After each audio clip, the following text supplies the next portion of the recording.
Okay.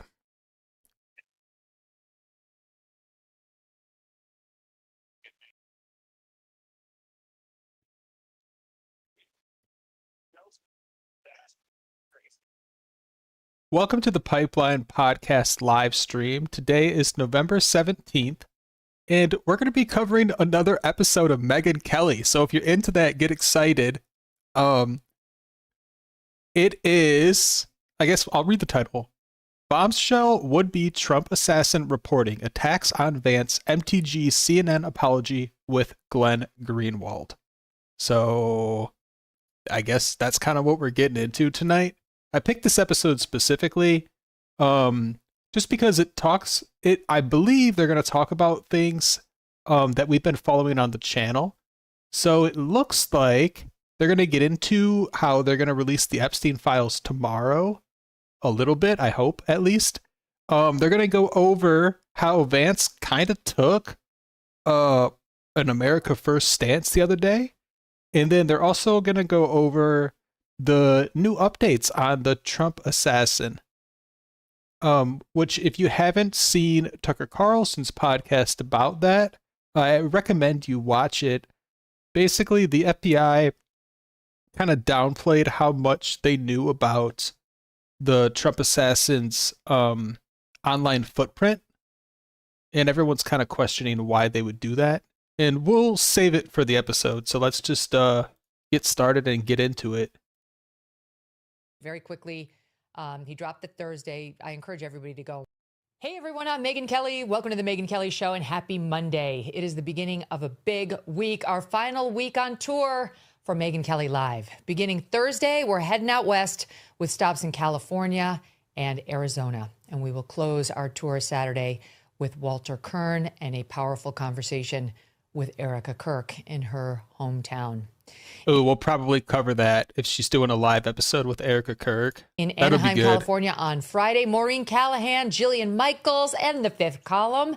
And on Thursday in Bakersfield, California, I'm going to be joined by VDH, Charlie Sheen, and we just added Jack Posobiec, it's Jack Posobiec. I always say Posobiec because I thought it was pronounced that way for a long time. But it's Jack Posobiec, who's amazing and who has been so impressive in the wake of our loss of Charlie.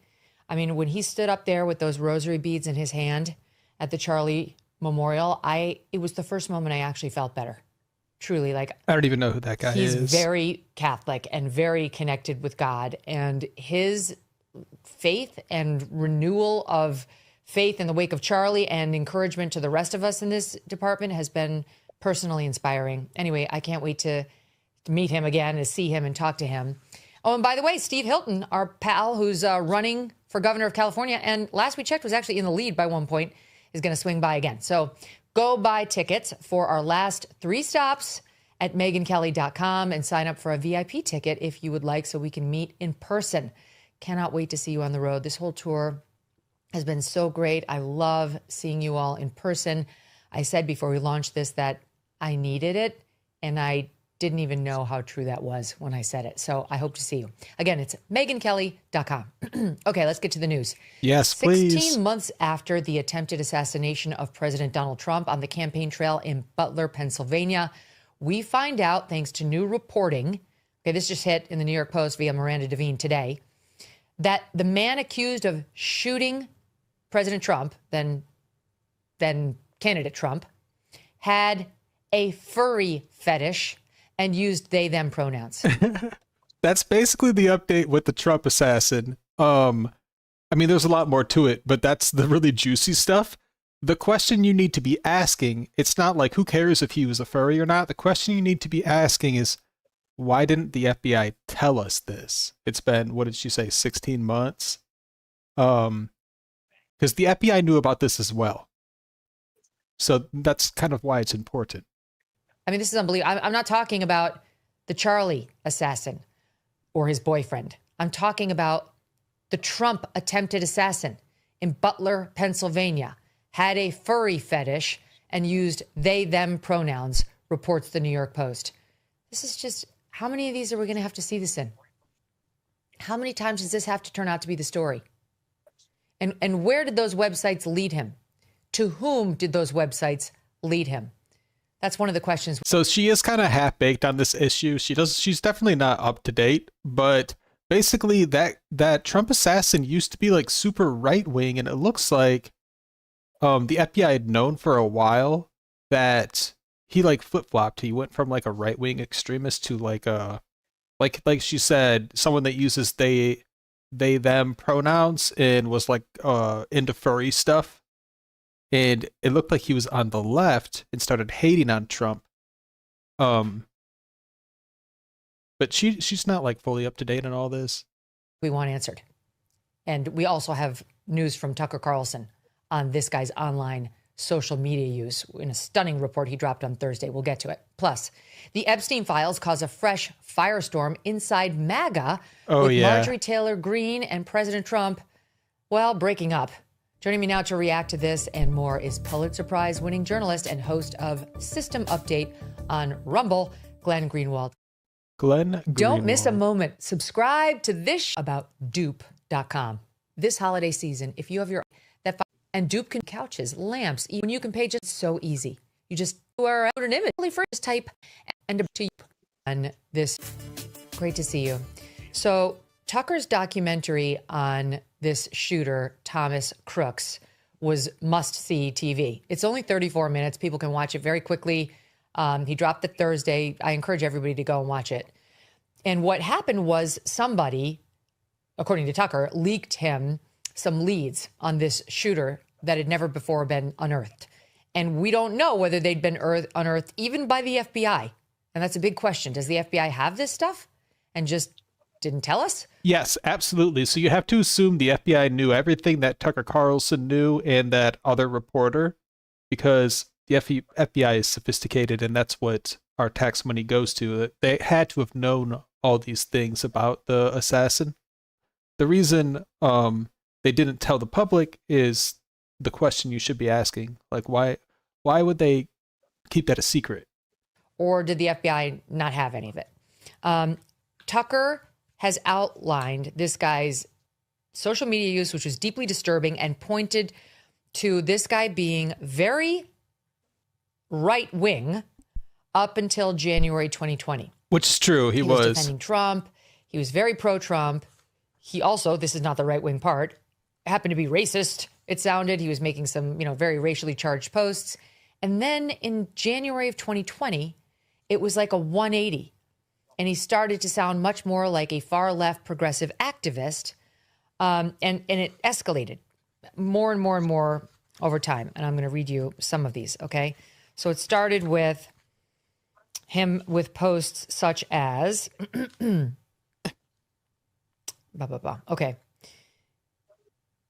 This is July 2019 in response to an MSNBC video. Science wins. You can't not only, this doesn't make sense, but it says, not only was he born here, he also belongs here. Ilhan Omar and others are invaders, he wrote, and should honestly be killed and their dead bodies sent back. And then Tucker. Yeah. So in 2019, the Trump assassin was like a right-wing extremist. And then something happened and he switched over to the left. Highlights a series of increasingly violent rhetoric used in these texts. July 20th, 2019, said Donald Trump was the literal definition of patriotism. 7 hours later, says, I hope a quick, painful death to all the deplorable immigrants and anti-Trump congresswomen who don't deserve anything in this country has given them.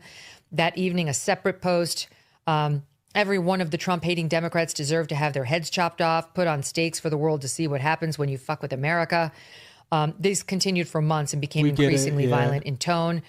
There was one about the squad saying, this will be blatantly racist, but I hope Trump has these people murdered. I think Tucker's showing us not only that he used to be pro-Trump, as he explicitly said, but very, very violent rhetoric that would generally get you on the radar of the FBI, given the officials that he was threatening. In one comment, he notes 50 million Americans with AR-15s will make quick work of any blockades the government can put to protect the White House. September of 19, most rioters don't bring assault rifles and body armor like we would, and we wouldn't be going to the streets. We'd be going to Washington. I mean, it's getting more and more violent. So again, you're thinking the FBI keeps tabs on some of these things, but maybe not. Yeah, so that is something I do want to talk about. Like, you see people, I mean, and everyone's kind of been talking about it recently, but it's like online extremists that are in like the YouTube comments or Discord servers or in like niche Reddit subreddits or even on, I'm not so familiar, but maybe places like Blue Sky, where it's like more of a left-wing echo chamber.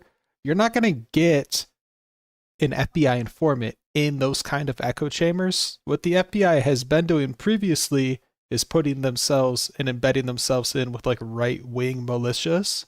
And it looks like that's not really where the threat is nowadays. Need to be in these kind of circles. And that's kind of where I believe it's not really proven yet, but I think that's where these people are getting like turned into like extremists.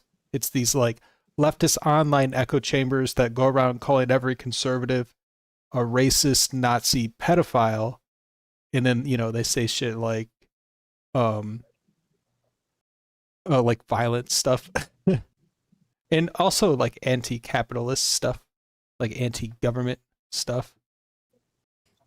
Crooks responds in another text saying, cops can't arrest me if they're all dead, adding, even an untrained man with an AR-15 is dangerous. You think the Newtown school shooter or any school shooter trained? Nope. And by the way, Tucker reports that last exchange is still on the internet available, but the FBI didn't see that. He argues, he asks, that's hard to believe that they didn't see it. He starts attacking. If they didn't see those messages, the FBI, like, I need a rebate on my taxes because, like, we're paying them to do a good job. It's the United States. So, an intelligence agency in the United States should be the best intelligence agency in the world. And so there's just no way they didn't know all this information. Robert Mueller in July of 2019, he should be hanged with the rest of the Democrats. This is a witch hunt, and so on. Then, okay, there's a shot at Jews. And then as of January 23rd, 2020, he seems to change radically, reports Tucker, having seen 2020, January of 2020, he like switches parties, this Trump assassin. The social media. He refers to, quote, Trump's stupidity. He began to mock the concept of the deep state. It's simply made up on anyone who disagrees with the right wing. Conversation over. He, in February 2020, called out Trump supporters as, quote, too brainwashed to realize how dumb they are. Same day, he called them racist. People are just racist, and Trump is one of them.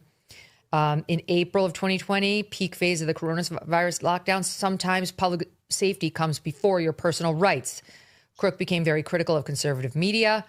Viruses don't spread through race, just like Tucker Carlson probably told you. 4 months later, August of 2020, writes, in my opinion, the only way to fight the government is with terrorism-style attacks. Sneak a bomb into an essential building, set it off before anyone sees you, track down any important people or politicians, military leaders, and try to assassinate them. Any sort of head-to-head fight is suicidal.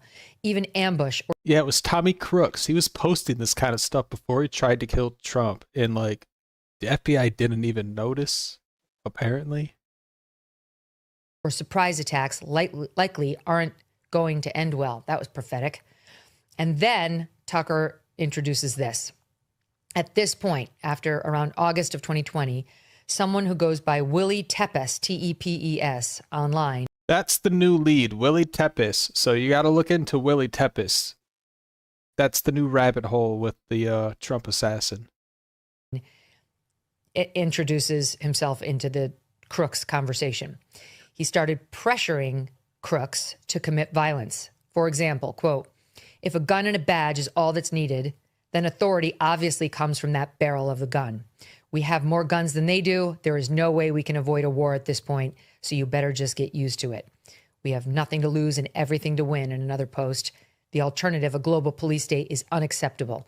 Nothing. So yeah, the new theory is this guy, Willie Tepes, kind of helped to turned the Trump assassin from like having hate speech to actually being like an extremist, to like going out there and like physically doing something. But no one knows who this Willie Tepes person is, so that's kind of where it leaves off. Thing in life is simple, but that is no argument against doing it. Here's a bit from the Tucker documentary on Willie Tepes.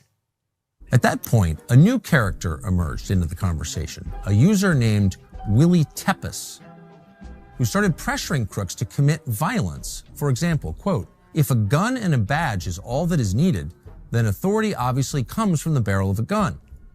We have more guns than they do. There is no way we can avoid a war at this point, so you better just get used to the idea. We have nothing to lose and everything to win. And the alternative, a global police state, is unacceptable. Nothing in life is simple, but that is no argument against doing it." We do know, however, that Crooks' online footprint abruptly ends after his encounter with this mysterious figure, Willie Tepes. Regardless of whoever Willie Tepes is or was and what his motives may have been, who he may have been working for, there is no doubt that Crooks was ripe for recruitment by someone.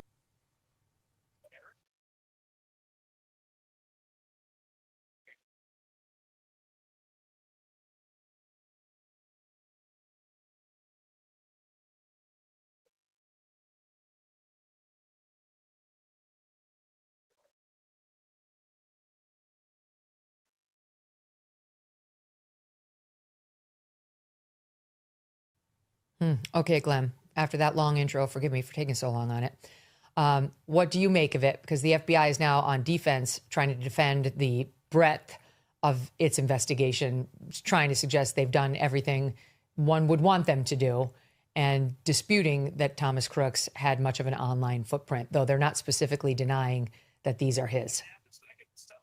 I think that's the main question, right? I mean, we spent many years very critical of the deep state, of the FBI, of the CIA, for their secrecy, for their refusal to inform the American people what we have a right to know, of their propagandistic deceit of everybody for political ends. And there was a promise that when, the Trump administration got elected and Dan Bongino and Kash Patel were in the FBI, everything was going to change. And now we're left about one of the most consequential news events that we have, which is this, attempted assassination on President Trump's life that almost succeeded. We're relying on Tucker Carlson and Miranda Devine and the New York Post to piece together little bits and pieces about what they've been able to determine. We don't know how much else there is in the FBI's possession that might affect the picture or change the picture. And yet we learned more about Thomas Crooks in the last week from Tucker and then from the New York Post than we have in the last 10 months since the Trump administration was inaugurated. Why is that? Why haven't they told us about Thomas Crooks? There's no trial. He's dead. They've denied that there's any conspiracy, that he worked with anybody, so there's no legal proceeding to impede. Why are they keeping all of that a secret? Why won't they even say if they have this or what else they have? I think that's what we ought to be demanding.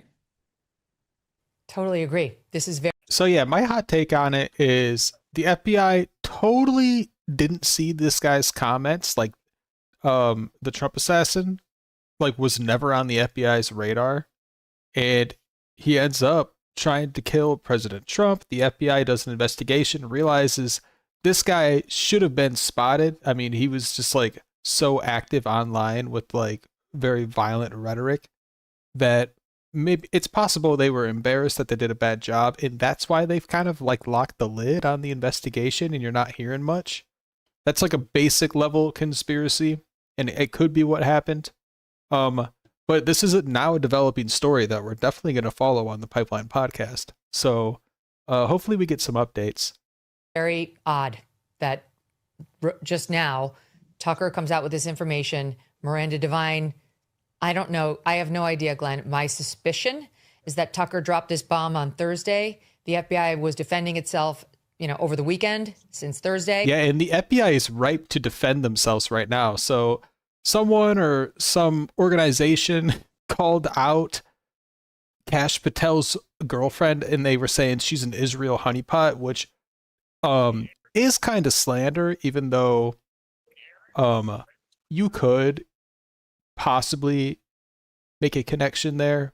But as far as we know, she's not even Jewish. She just worked for someone who used to be Mossad, allegedly, and that's kind of where the conspiracy came from. But anyway, people called out Kash Patel, saying his girlfriend is a honeypot. His girlfriend filed lawsuits, even though she dropped them. Kash Patel made statements and did some other stuff. So the FBI is ripe to get picked on right now because they're most likely going to react to it. We've seen this already. And then Miranda Devine gets a big scoop on Monday do not have anything to back this up other than my suspicion that the FBI probably provided this data to Miranda. That's my guess, because she just has excellent sources inside the government. And to me, this almost seems like a head fake, almost like a look over here. I don't know who that Miranda reporter lady is, but I think Megyn Kelly is taking a stretch there. I don't see why why she thinks that. Instead of at what Tucker did, because it's just too coincidental. That, as you point out, we've had nothing on this guy, nothing. Miranda might have had it and just didn't release it this whole time. Two big information dumps. He's being honest about exactly where he got it. Then comes this stuff about he's a furry. You tell me, why would the government not have shared that? Like, truly, why wouldn't the FBI have been sharing that, the furry thing, with us? Because this FBI did share that around the Nashville shooter, the young woman who was identifying as male, whereas Biden's FBI wouldn't. But this FBI did share those facts about that shooter. This FBI did share those facts about the Charlie shooter.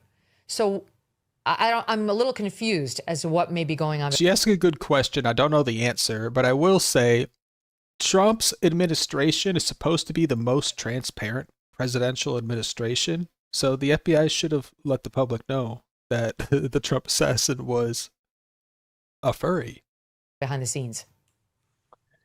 Right. And also in terms of the political trajectory that Tucker outlined, and that was great reporting because it took you along the way on this political path that this shooter seemed to have traversed by virtue of analyzing his online footprint, from going from somebody on the far right, ranting and raving against how Ilhan Omar and Rashida Tlaib and the squad need to be murdered and immigrants need to be murdered, to something that resembles someone more on the left, very critical of Trump for his handling of COVID by not taking seriously enough, and other kinds of it could have been COVID that made the shooter flip-flop. Progressive rhetoric. I mean, it could be that at the end of the day, this is just a very confused person, could be a nihilist. But why don't we have this information in our possession? This is also something you would think Kash Patel and Dan Bongino and Pam Bondi and the Trump administration would want the public to know. In other words, you could accuse them of acting politically if the person were a conservative or on the right, just thought President Trump wasn't conservative enough. Maybe you could say, oh, well, they're on the right. They didn't want to have somebody on the right be blamed. But what about all the reporting that undercuts that and that suggests that he had a different ideology? Right. What possible motive do they have for hiding that? And, I do think that we have to be careful about embracing conspiracy theories, but the reason people do so... Oh, this only adds to the conspiracy theory. The whole reason they didn't tell you all this stuff is because in conspiracy land, he's like an inside hitman, or he was, MK Ultra into trying to shoot Trump. This makes the conspiracy way juicier. Is because of behavior like this. Tucker's asking the question, did he go and get trained at the gun range by anybody? Who was this person online who seemed to be targeting him? How is it possible the FBI didn't know about him beforehand? Yeah, why was his house scrubbed, and why did he have a lot of contact with someone in DC? And then he went to the same gun range as I forget exactly. It was some kind of federal agents that also went to that gun range. And given how explicit these violent threats were, and when you have the FBI hiding information and refusing to answer those basic questions, of course conspiracy theories are going to emerge in that. Oh, hell yeah. That's how trust and faith by the American public is lost in these institutions. Yep. Mm-hmm. He spit. The clear implication, in my view, of Tucker's piece is that the guy was recruited by somebody to conduct. Yeah, that's a good answer. He was recruited by someone on the left, like an Antifa guy. I almost feel like the FBI just didn't pick up on this guy, and they were embarrassed that they didn't pick up on him after they investigated him, after the fact, and they didn't want to admit that they kind of should have had him on their radar. That's kind of what I'm thinking. This horrific act, and maybe it began with this character who goes by Willie Tepes. Maybe it was somebody else. Tucker goes on to report that the FBI has made no mention of this Tepes guy in public, though they certainly know he exists, he reports. He goes on to say, just days after the shooting, somebody screenshotted Tepes's YouTube page, despite the fact that he had very few followers. And they said, you can now find this guy's username being used on a foreign Antifa website. He also reports that Okay, Thomas so he does Crooks's find online Antifa footprint ties. abruptly ends after his encounter with this mysterious figure, Willie Tepes. So he seems to me to be clearly implying that perhaps Willie Tepes recruited Crooks for someone, alerted. Yeah, Tucker Carlson definitely does imply that Willie Tepes like recruited the shooter to like some kind of foreign Antifa cell. I don't know if I buy that though. You gotta show a little bit more evidence before I believe that. That's kind of a crazy one, but that's super spicy. Someone that this is a hothead who's got, some mental problems and is prone to violence. Mm-hmm. And where did it go for there? One of the things Tucker pointed out in this documentary is they cremated his body. And that seems to be a theme with controversial assassinations. it was done, I think, 10 days after he died, thus getting rid of any chance to do any follow-up testing on drugs in the system, etc. And he's suggesting that seems awfully quick. Yeah, it is crazy how they cremated the body in 10 days, but the FBI is still saying we can't release information on this guy because the investigation is still ongoing. Like, you can't have both, bro. On a guy you knew was attempting to assassinate the likely next president of the United States.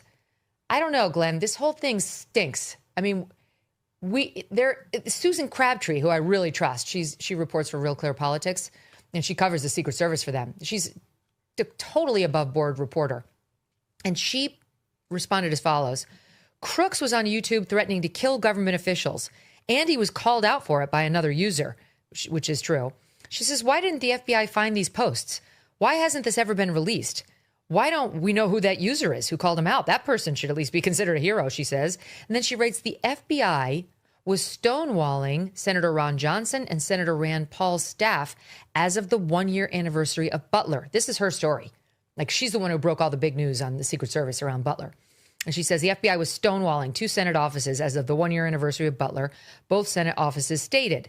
One of those offices said the Trump FBI was at first cooperating this spring and even had a briefing with Senate staffers on Crooks and on Butler, etc., but then abruptly stopped doing so, which earned a triple exclamation point from me in my notes, Glenn. Something's going on here. It's not that I don't trust Cash and Dan. It's that I think they have something that, for whatever reason, they feel strongly they cannot tell us. Right, but that is sort of a metric of trust, whether the people in government do what people in government have long done, which is hide information from the American public and feed us a story that's untrue because they somehow think it's for the greater good that we be deceived or kept in the dark, when in a democracy we're actually supposed to know these things and be treated like adults, and we're not supposed to have information kept from us. Or they're protecting something that doesn't deserve protection. And let's just be very explicit about this. The last time there was a president who was murdered and Trump came extremely close, it's not like this was a fake assassination attempt or one just right. It was like a millimeter away from blowing his head off. The last time that happened to a president who has his head blown off, was John F. Kennedy. And because of the secrecy around that, because of the lack of candor in our institutions, because of the bizarre way that the Warren Commission was constituted, where they had the head of the CIA and others who were the suspects, and the minds of a lot of people on that commission decreeing the truth, 70 years later, people still suspect that our government might have had some role in that. And when someone like President Trump, who was so hated why you need transparency by many factions inside the government, particularly the deep state, as he himself and his movement has long maintained, and I certainly have as well, comes very close to having their head blown off in a way that suggests at least malfeasance on the part of those who are supposed to be protecting him, if not worse, then people do start wondering, was there the involvement of government agencies or foreign or domestic ones? And that's a natural curiosity to have. The problem is that gets exacerbated when the FBI does what it's doing in this case, which is not just stonewalling us, but even the elected members of our Congress, ones from the Republican Party, who can't be accused of acting politically or with a motive to get Trump. So to the extent their behavior is now under suspicion, they really have no one but themselves to blame. And we need an explanation. Like, why is this information being hidden? What are the answers to these You'll get an explanation in 6 months or something. They'll stall it. questions? Yes. Why can't they come out and say, we knew about these accounts, we haven't released everything? They should have known, but it's very possible they're just bad at their jobs and we shouldn't give them our tax money. You know, it's an ongoing investigation, whatever they want to say. But like, yes, we knew about the accounts, or no, we didn't know about the accounts. This is all. If they didn't know about the accounts, I need a bigger fucking tax rebate. I need my money back. New and interesting information. That seems like a basic, like that doesn't seem like too big a risk, because the investigation, of course, as you point out, it should be over. It really should be over. The guy's dead. There's no trial that's happening here. But Kash Patel put out the following. Just want to clarify. I said Tucker's podcast hit Thursday. It was teased on Thursday. It hit Friday, just for those who want to go back and watch it. And then on November 14th. You should watch it if you haven't seen it. Friday? Oh, I'm going to pull up my dates. Friday was the 14th, and later that night on the 14th, Kash Patel tweeted, it's long, but I'll give you the highlights. There were over 480 FBI employees. See what I mean? Even Kash Patel like starts jumping on this when people start calling out the FBI. The FBI is so ripe to get picked on right now because if they ever get attacked, they jump on that bait and respond to it. So like if you're Tucker Carlson and you want views, just bash the FBI. You know Kash Patel's going to say something about it, and it's just going to make you more popular. Employees involved in this investigation. They conducted over 1,000 interviews, addressed over 2,000 public tips, analyzed data from 13 seized digital devices, reviewed nearly 500,000 digital files, collected, processed, synchronized hundreds of hours of video footage, analyzed financial activity from 10 different accounts, examined data associated with 25 social media or online forum accounts, examined over 20 online accounts around the possibility of Thomas Crooks. He's not necessarily saying that it was his. Data extracted from over a dozen electronic devices, examination of numerous financial accounts, over 1,000 interviews for him, around him, the investigation. And then he goes on to repeat himself and finally says, all this revealed Crooks had limited online and in-person interactions, planned and conducted the attack alone, and did not leak or share his intent to engage in the attack with anyone. And then interestingly, Eric Trump, who in his book Under Siege and separately has been publicly casting doubt on this investigation, saying, I don't know why we know so little about this guy Crooks. I know, it's suspicious to me. Responded to Kash Patel same night saying, thank you, Kash Patel and Dan Bongino. This is good to see. That's weird too. That is weird. I don't know. It sounds a little perfunctory. It sounds like there was a coordination. This is just my complete speculation, unsupported for the record. There was a coordination with the FBI? They've reached a determination on why it's not in anybody's interest to say more, and they've convinced Eric Trump of that fact. And then your mind goes to, well, what could that be? Like, who could possibly have been behind it, right? A foreign government? It could be that Tucker Carlson is just a CIA plant, and he just works to release this kind of stuff. I mean, the FBI could have gave it to Tucker for him to release it. Who knows? Government with whom we don't want a war. You'll never really know. Someone who it's better, like, let's just totally speculation, not supported. Let's say it's China. And even President Trump, he's trying to have a good relationship with China. It doesn't make anybody's life better for us to declare war with China and go into some sort of extended foreign policy, stiff arm of China. This is completely speculative. There is no evidence it was China. But I'm just saying there could be a situation like that where they know something that they think net justifies not sharing any of this. You go. I don't think there is such a, I'm not saying you're wrong in your speculation that they're thinking that way. I don't think there is, however, a justification no matter what. So let's just remember two things. First of all, the only conceivable justification for not releasing information to the public that they have in their possession about who this person was and what motivated him is whether there's an ongoing investigation, meaning they're still trying to figure out whether he... And if there wasn't a real ongoing investigation, they never would have cremated the assassin's body. Worked with anyone else, individuals, groups, organizations, foreign countries. In other words, a conspiracy. But they're affirmatively stating that's not the case. They're saying that nobody recruited him, nobody trained him, nobody worked with him. He was a lone wolf. He was a lone actor. They're not being silent about that. They're affirmatively saying that. So once they say that, there is no more excuse to withhold information that they have about the shooter from the public because there's no investigation to jeopardize.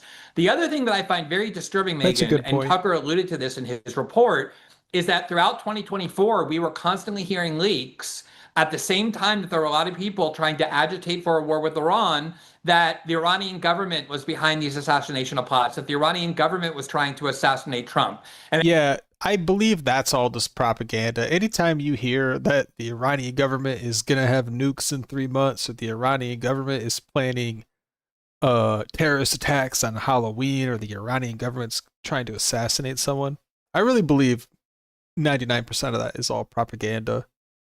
Anybody who knows President Trump knows that if you want to provoke him into a military conflict with the country, all you have to do is tell him that that country is behind an effort to try and kill you. And that's even more so once a bullet whizzes past your head and comes very close to ending your life. Were those claims true? Were they fabricated to try and lure him and our country into another war? We know that he did bomb Iran, but not nearly as much as people would have liked, but he still did bomb it.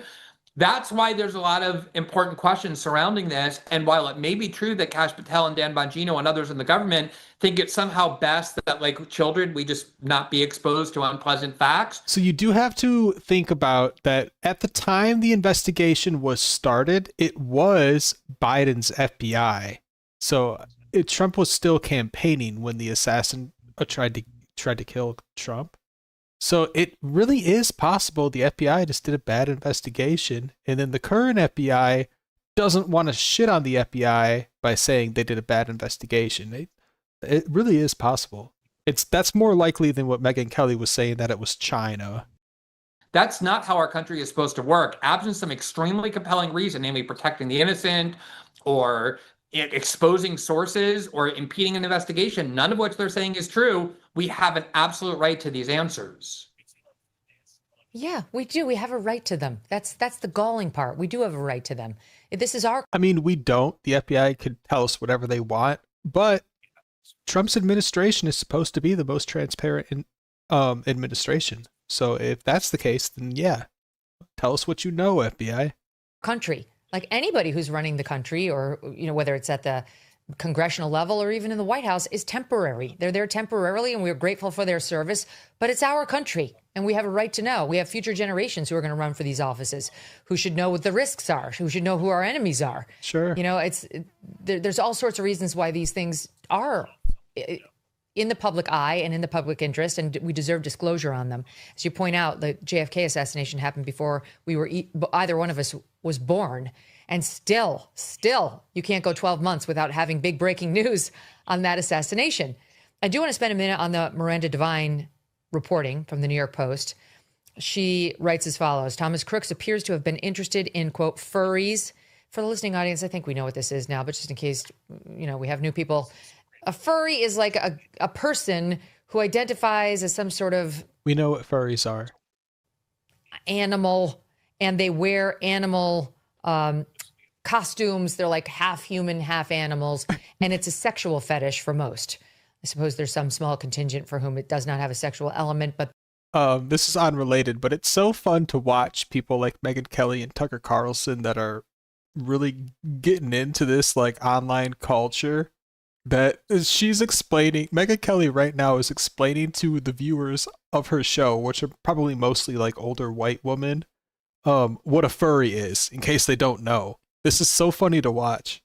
The overwhelming number of people who consider themselves a furry have this link to like kink and fetish websites, and it is an offshoot of the trans movement. They're very closely linked. And it happens to have been the main thing of the boyfriend of Charlie Kirk's alleged shooter. His alleged shooter was a guy named Tyler Robinson, and he was living with and dating a trans-identified furry. And now we find out Thomas Crooks, the Trump attempted assassin. Yeah, what's up with that? There is a link there. If Tommy Crooks really is a furry and Tyler Robinson really is a furry, what's up with that? Appears to have been interested in furries and was exploring gender identity. per the New York Post. He described himself with the pronouns they, them on the platform DeviantArt, which is one of the biggest online hubs for furry art and the furry community. 2 accounts linked to the crook's primary email were found on DeviantArt under usernames Epic Microwave and The Pick Microwave. The account suggests he had an obsession with scantily clad cartoon characters sporting muscle-bound male bodies and female heads. This is sick, but if true, part of a pattern now, Glenn. I mean, Right, yeah. It's kind of funny for her to call it sick, but she's right. It does appear to be a theme. Talked about the Nashville school shooter, and then we saw it wasn't a furry, but it was a trans with the Minneapolis school shooter, the Charlie Cook shooter, and his lover into the trans furry culture. And now Thomas Crooks, the guy accused of trying to assassinate Donald Trump, into furry culture and the trans thing. I'm sorry. Look, I know a lot of the audience is going to be saying that's a cover, right? Like they're dangling the shiny thing over here. And I'm open-minded to that totally. But I'm really open-minded to it being totally true as well, because we've seen it time and time again. And why are we only learning about that right now? Well, I mean, I think that's a question for the FBI. And this is the thing, I think we have to be a little bit careful just because I don't know if you saw, but it was like a week ago, Bill Maher had on his show a couple of guests who are more or less his generation, and they were trying to talk about Nick Fuentes, and they were talking about grapers, and they were like, what is it? They barely knew what it was. They were like trying to explain it. Their explanation was, it just sounded like an old person trying to describe young internet culture in a way that was very embarrassing. This like online ethos and culture, it's almost like a chicken and egg question. Like, does it take mentally ill people and attract them to it? Or does once people experience it, does it turn them mentally ill? And I think there's a lot. In general, I think that when you have these kind of shooters, people who go to schools and shoot up schools, or people who attack government institutions, or people who try and blow the head off of a former president, somebody who's leading the polls to be president, mental illness has to be part of it. And again, if this is part of how the mental illness manifested, and I do think it's something that we ought to think about and look at, because there is some indicia that these two things are correlated. I want to know that from the government. Like, I want to see the full picture. I think Miranda Devine is a great reporter. I'm not at all suggesting that she's done anything at all. But I'm just saying, when you're a reporter, and you know this well, you have a source, or maybe the source is feeding you stuff that they want you to know, even though it's true, but it's somehow selected or handpicked. Maybe it's not entirely true. This is why the government, which is the one that has the power to get all this information, has subpoena power, surveillance equipment, everything. They're the ones with the information. I want the answers from them. Like, is this true? Was this an interest of his? Was it formative in his life? What was his politics? What was his motive? Who did he talk to? All of these. The key question, did the FBI know about him beforehand? Was he known to the government or to local authorities? He should have been. These are questions we can only get from the government. Huge credit to Tucker and Miranda for telling us things that we didn't know that we should know. But these answers have to come from the FBI. Yeah. Yes, but don't you find it suspicious? And I second everything you said. I love Miranda Devine. She's a national treasure. But don't you find it suspicious that this drops the Monday after the Friday that Tucker's report drops? Yes. Well, yeah, so the FBI could have leaked it to Tucker. The FBI could have leaked it to Miranda. It's also possible that Miranda has been sitting on this for a while. Like, who knows? And just like, what is his name? Glenn Greenwald says, the only way you're really going to know is if the FBI tells us. So they need to be more transparent. And also, again, if we're looking at things politically, when the Charlie Kirk shooter was apprehended, the alleged Charlie Kirk shooter, the FBI rushed, Kash Patel himself did, to make clear the link between the alleged shooter and his partner, who was trans or undergoing some sort of transition in their. Yeah, so that was under Trump's FBI, where they released that the Charlie Kirk shooter was a furry. When Trump got shot at, it was actually Biden's FBI. So it is possible that they didn't release that information, because it's possible they're biased. immersion in trans culture. That was something that the government, ideologically would want known. Why wasn't that true here? If they suspect that the person who tried to murder Donald Trump became very close to, had some kind of connection to the trans community or gender identity ideology or whatever, why did we learn about this only a year later after Tucker raised a whole set of other questions that were unrelated? All of them could be true. Most of them could be true. But I agree with you completely. Like, did Miranda Devine get that information from the government because they want to redirect our attention over to there, something that's more politically palatable to distract attention from the questions Tucker raised? That's why I'm just hesitant to jump to these conclusions and start analyzing the phenomenon in the context of the shooter until we have reliable information. Here's an even scarier thought than it's the FBI trying to distract us from the Tucker report. Again, we're speculating here. The audience is with us by this point. They know this. That the FBI didn't find either one of these.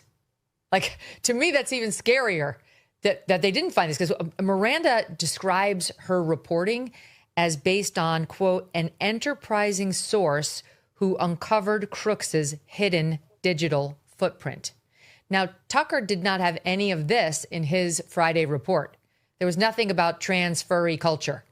So his information, uncovered by a pretty comprehensive search of the guy's digital footprint, that we don't know whether the FBI had that or not, but didn't have this. And Tucker would have told us if this were in there. I feel certain. I don't think he would have hidden this. No. And then she comes out with this. So who is the enterprising source? I mean, normally you might say a source close to the investigation, a government source, a source in a position to know. If you're dealing with somebody right on the investigation who doesn't want to be identified. But this actually doesn't read to me like an FBI person, an enterprising source who uncovered Crooks's hidden digital footprint. That to me sounds odd. I don't know what to believe. I don't like any of this. I really want to know what's happening. Like, who's shooting our presidential candidates? Who's shooting our conservative pundits, and exactly why, right? I do believe that it was the shooter, Tyler Robinson, who killed Charlie Kirk. But there's too many questions unanswered there, too. Like, what about the trans-Tifa connection in that case? What about all those trans accounts who were like, something big is going to be happening on September 10th? And then when Charlie was killed, retweeting their old warnings saying, I told you. And there were multiple of them predicting this would happen, some of whom appear to have had some link to Tyler Robinson's boyfriend, the trans furry. Where's that update? No one's been charged. So if we're not going to be charging them by this point, you'd be able to. If I could just interject quickly, sorry, because I think that's the key point. At least in that case, the FBI has the excuse, which is actually a plausible and valid one. Look, there's an ongoing criminal trial. There's an ongoing criminal investigation. We can't just be disclosing the results of our investigations to the public. Yeah, best case scenario with the Charlie Kirk assassination is when it goes to trial, all of the questions are answered. Because that might jeopardize the case that we have against him or other people whom we're investigating. I think most people understand that in general. In a case of this magnitude, I still think we should have more answers, but at least they have that excuse there. They don't have that excuse in the case of Thomas Crooks. They themselves say there's no ongoing investigation. They know that he acted alone. That's what's so bizarre. Like, I agree with you. There's a lot of unanswered questions in the case of Tyler Robinson, even if you believe, as I think I do, that he was probably the person, at least one of the people involved in the shooting, maybe the only one. There's a lot of unanswered questions. At least they have that excuse. What's their excuse here? Well, here's what I can say. If the FBI is not giving us the full scoop on the Thomas Crooks case, and for that matter on the Charlie Kirk case, it's not Kash Patel's decision. There's no way this is Kash's. Well, it is. He's in charge. That would have to come on high. That would have to come from somebody higher. There's only two people higher. Pam Bondi and Donald Trump himself. And Donald Trump. And I don't know, it could be across age. By the way, it's kind of ironic because it's Pam Bondi's birthday today. Agency thing too. Maybe there's something the CIA knows, and there's been some sort of plea. But I don't believe for one second that Kash Patel knows all and he's just decided not to tell us because he doesn't think we're smart enough or sophisticated enough to handle the info. I believe if he's not telling us the truth, it's on orders from somebody who actually does control what he says. I mean, and as you point out, there is a short list. And I also believe Pam Bondi wouldn't make that call, right? Like, this would have to come from Trump, would it not? Like, it would have to. Now, I kind of believe that Pam Bondi would make that call. Let me just say one thing, and this, I don't know Kash Patel well. I know Dan Bongino a little. I do have a positive impression of the integrity of each. I supported their nominations to I don't know those about Kash positions. Patel anymore. And I'm not saying I've even changed my view on that, but what I have seen many times is that when you're on the outside of government power or government, there can be this kind of institutional capture that happens, even for the most well-intentioned and honest person, where suddenly you're surrounded by all these people on whom you depend to do your jobs. You can't just fire everybody and bring everybody in new who's never worked at the FBI before. You have to have an institutional memory of how the agency works. And then suddenly the advice, is very similar to how the Epstein files, they were banging on the table. Epstein didn't kill himself. And there's an Epstein list and there's blackmail. And then suddenly 4 months in office, they go on Fox News and they're like, yeah, none of that's true. Just trust us. None of that's true. And it's very odd. That seems like a radical transformation in a very short period of time. And I think that can happen. People get into office and then they're suddenly listening to people who have been at the FBI for a long time, being told the FBI's, institutional trust depends upon doing things this way. And then suddenly they're doing things that I kind of see it the opposite. So they're saying the only way that the FBI could be hiding information is if Kash Patel, Pam Bondi, or Trump are making sure that information is not getting out. I kind of see it the other way where Kash Patel, just remember, he's in charge of the entire FBI. So he's not going to be able to spend 100% of this time on these two cases specifically.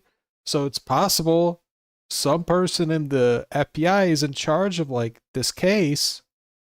And they just been there so long and they're kind of co-opted and they could be keeping information from Kash Patel. I mean, that's possible. Aren't really aligned with how they said they would do them previously, and it's not really because they're dishonest. It's like they're captured. Not trying to defend Kash Patel, though. Not at all. I'm just saying. Well, it could also very much be right that they got into office, and I'm sure both of them would have been very interested in the Thomas Crooks case. Right. The guy who almost took out Donald Trump. I'm sure they both would have been very anxious to take a look at that file and the UFO file. Obviously, that's the first place anybody would go. And it is also possible that they did see this guy's name, who Tucker's talking about, this Willie Tepes, that there was a big file on it, that he'd been tracked down, that there was absolutely nothing to support a real connection, anything more fleeting than what Tucker found between him and Crooks, that he'd been interviewed. It is possible that they did all of this, and that's what Kash Patel is telegraphing in his statement, and, kind of letting us know, just because you hear it on a podcast doesn't mean it's this international conspiracy where somebody was controlling the shooter. Maybe it was just the shooter who was a nut. Yeah, maybe. But I totally agree with you, except that would be a good answer if Tucker and Miranda Devine had just gone on and kind of mused with speculation about potential conspiracy theories. You don't expect the FBI to go jump and debunk in great detail every single conspiracy theory that someone might create about the FBI or an investigation. Neither of them did that, though. This was hardcore reporting. These were, documents that you can look at and see. And just as one example, I go back to it, the question of, were we being told the truth that the Iranian government was behind it? Or did the FBI have pre-knowledge of Thomas Crooks, given how, loud and explicit his violent threats were? These are questions that can and should be answered. And if it's true that none of these theories are true, I think they should come forth and say them, especially since there are senators demanding this information too. And as you said, they cut off cooperation with them. It's hard to come up with a reason that is a valid or a trustworthy one as to why that would happen. Yeah, that's so true. I mean, I say Trump would have to be calling the shots because he's really the only one with any power over them. Yes, Pam Bondi, but she's not going to tell them not to report on the Butler case or, for that matter, the Kirk case. Well, maybe you'd be surprised, Megyn Kelly. The Kirk case, but not the Butler case without Trump's okay or without a reason from on high. She might. My team just reminded me that I Laura don't Trump trust her. offered some insights on Trump and Butler not long ago. This was an interview she gave to Benny Johnson in early November. Benny Johnson. And she said, Trump doesn't want to think or know any more about it. He boxes it away so he can focus on taking this country back. You know what? That actually makes a lot of sense Yeah, She also it said the does. following: Crooks's motivation for the assassination attempt remains unknown. She said no one in her family has been briefed about what happened or what investigators think could have triggered it. None of us have been briefed, quote unquote. And then, of course, her that's husband wrote this crazy. book saying he's got questions too. I actually can believe, as somebody, let me tell you something, Glenn. When something horrific happens to me that I think is grossly unfair, unfounded, and potentially dangerous, I also will totally ignore it. You know, it's like a self-protection mechanism against a dirty, dishonest group, and it tends to be much better than wallowing in the toxicity. And I'm only talking about like media attacks. Here we're Yeah, you got to think about if you're Pam Bondi and Donald Trump, all the things that people expect you to be paying attention to. In like 2 FBI cases, you might just say, I'll let the FBI handle that. talking about an actual attack on his life in which a man died and 2 others were shot. So it could very well be that Trump, who is still in the public eye, still appearing in public, still going out there, really doesn't want daily briefings on this guy, Thomas Crooks. But that still leaves unquestioned if there's more to the story. Who's deciding not to tell? I don't know. I wish I did. You'll never really know. Yeah, I mean, look, what you just described is totally human. We all do that, right? We all avoid wallowing in ideas or thoughts or traumas that are painful. This is basic to how human beings cope with the world. I don't blame Trump if he doesn't want like constant briefings on who put a bullet like a millimeter away from his brain. But as you were saying, it's not just that he has a lack of interest. The only person with the real power, and I agree with you totally, is not Pam Bondi, but would be Trump to say, keep all this information hidden. And that is different than, oh, I just kind of want to avoid that. But again, even if it is that, we're at least owed that explanation. And There's I do a think bug now in with his this house reporting, that just it's going to flew be by. almost impossible for Kash Patel or Pam Bondi or even Trump to simply ignore these questions and not provide some explanation, either, yes, this information is forthcoming, or here's why it isn't. Okay, this is also unsupported, but here's a wacky theory. Wouldn't it make sense that the person behind it is Maduro, given what we're seeing happen with Venezuela right now? Maybe She said Maduro. She said China. She said some crazy ones. Megyn Kelly, you need evidence. the decision is, I'm not going to come She out said with it. I'm not going Iran. to talk about what they did. He's just going to quietly become a target of mine, and life is going to change significantly for him in Venezuela. I'm just throwing that out there, Glenn. Okay, but like again, all these things are possible. But I mean, if we're going to go to war or like do a regime change operation in a major country, and the reason is at least in part that, isn't that something that we have a should right to know? Yeah, Right, I mean, yeah. that's if So that's that kind of discredits her claims. He's right. Yeah. If we wanted to do a regime change, the FBI would give us some proof that that was actually true, that a foreign, like another country, got this guy to try to assassinate Trump. factoring into why we're going to go to war or remove yet another government in another foreign country and create huge amounts of instability and possibly put our troops in harm's way. We ought to know that if that's part of the calculus. Yeah. Yeah. And zero support for that. I'm in Yeah. Hollywood screenwriter mode at the moment. Yeah, just zero. I'm in the news, so I'm watching what's happening with Venezuela. Okay, let's keep going. While we're on the subject of Tucker Carlson, he is under Tucker. just an insane amount of pressure right now. The best part is when people attack Tucker, like he doesn't live his life online. So it's so funny. Every time I see like a Twitter attacks on Tucker Carlson, I'm like, bro, he's like outside fishing or something. He's not reading that. Now over his Fuentes interview, over his podcast, and it's getting like truly crazy. It's really getting crazy. And you pointed out this article in the New York Times, which hit Saturday, entitled JD Vance is idling at the edges of American politics. And you wrote this. Very shortly, you're going to hear this from Democrats in the media. Look, I had disagreements with Trump, but he kept the crazies on the fringes. The really dangerous extremist is JD Vance. Trump, by comparison, is a responsible patriot. That's the Bush-Cheney trajectory. And you tweeted out this article. To me, I think 95% of the pressure that's raining down on Tucker right now is as a result of his close friendship with JD Vance, because they fear and loathe him in a particularly pointed way. And they think if they can like stank up Tucker enough, they can then transfer it onto JD, thus improving their electoral chances in 2028. Your thoughts on it? No question, Democrats hate JD Vance, fear JD Vance, as I would too if I were a partisan Democrat. But I think it's important to note that most of the attacks on Tucker are not coming from liberals or Democrats. They are coming from Who factions also hate inside the JD. conservative. Yeah, the neocon Exactly. right.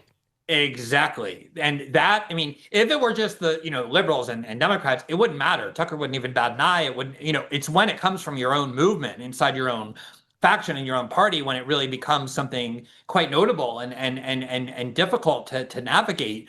And here's the thing, Megyn, when Tucker was on Fox and had the highest rated show on Fox up until the day that he was fired, I don't think I ever heard a prominent conservative criticize Tucker.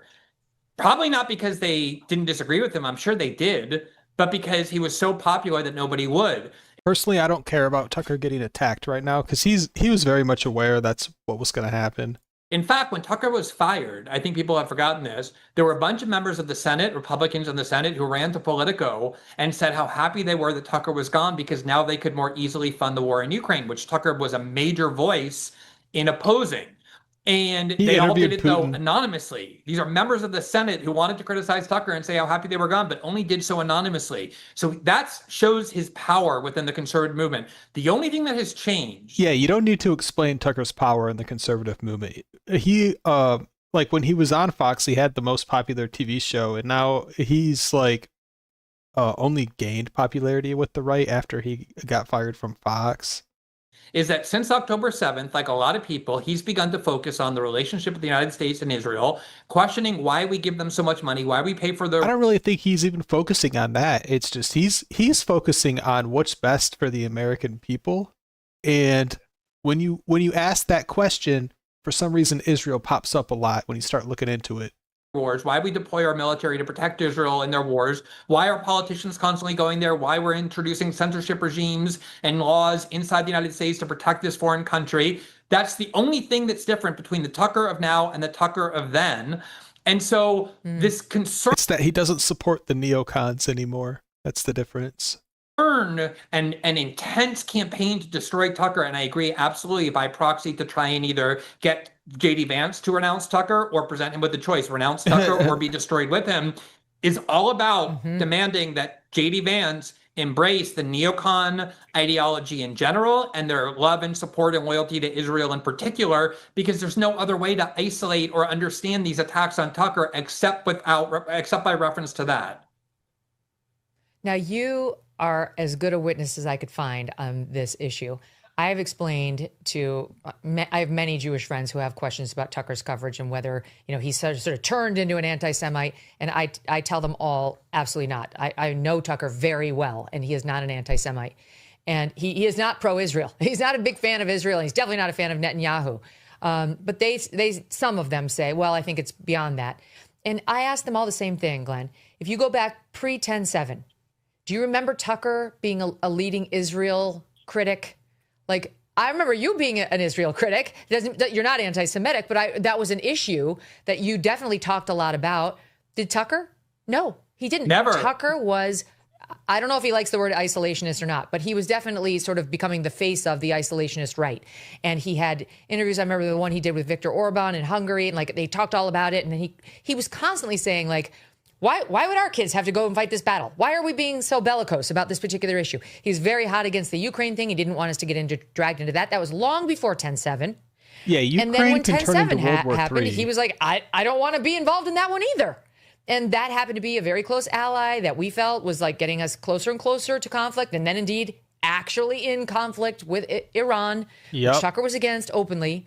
Like if Tucker really just had this thing where like he can't stand Jews or he's long hated Israel, we would know, Glenn. He would have been out there saying this stuff before 10/7. The fact that it happened after that shows you it really is about Israel for him and dovetails perfectly with his more isolationist worldview and what he wants for America first. Again, I just want to say this one more time. It's not about Israel. It's that Tucker really does care about like American people over people in other countries. And when you start trying to be active on that issue, Israel just comes up a lot. It's like unavoidable. You know, Megyn, I am Jewish. My whole family's Jewish. I grew up Jewish. I'm steeped in Jewish culture and always have been my entire life. And you know, Tucker and I have a very close friendship. I mean, we used to hate each other, and then our politics started aligning, and then we got to know each other as people. And you know, I consider him a very close friend. And I'm not here as a witness to say, oh, I'm Jewish and he's not an anti-Semite. But what I am here to say is that for me, the animating experience in Tucker's life in terms of his politics and journalism was the fact that he feels like he failed in his obligations and was betrayed when he constantly went on television and advocated for the war in Iraq and for broader neoconservative war-making policy that he believed is so destructive to the United States. He believed he helped spread lies about it. It led to the deaths of many people. And he feels determined never to make that mistake again, to kind of repent for the policies that he advocated that he believes were so destructive by sharing with everybody why he came to believe that they are so destructive. Now, I used to kind of... So, and that's the thing. That's kind of the psyop with Tucker Carlson. Did he actually come to believe that? Or is it just that he got fired from Fox and he's going scorched earth? I've heard kind of two sides to it. I do believe that Tucker is making the right choices now, like with his viewpoints. I don't think there's anyone influencing his viewpoints anymore than there was in the past. Needle Tucker about the fact that, oh, look, you go on Fox every night and you talk about how wrong it is that the United States spends billions of dollars to send to Ukraine. And I totally agreed with that. I was on his show all the time talking about that. But we do the same to Israel, yet you never mention that. You never once mentioned Israel. Why is that? And he would just sort of say like, oh, I don't think it's as important. We don't say. So he was actively like moving away from that. That's very similar to Charlie Kirk, by the way. Hold that thought. Oh, sure. We're going to hit a hard Sirius XM break in 5 seconds, and we'll fucking definitely continue ads. this. Or seizure. It's not to all the experts of USA. Great to be liberal media. Generally have feel like it's more. Oh, this looks cool. We might watch this Chance to section. You're not check this out. Isn't it great to be help before the IRS makes the next move? All right, let's go. Isn't it great to be together? It's so Yeah, the great to Megyn see Kelly you. Show live. You're not alone. It's only the liberal media and the haters who want you to think that. It's We're in the majority haters. Right now.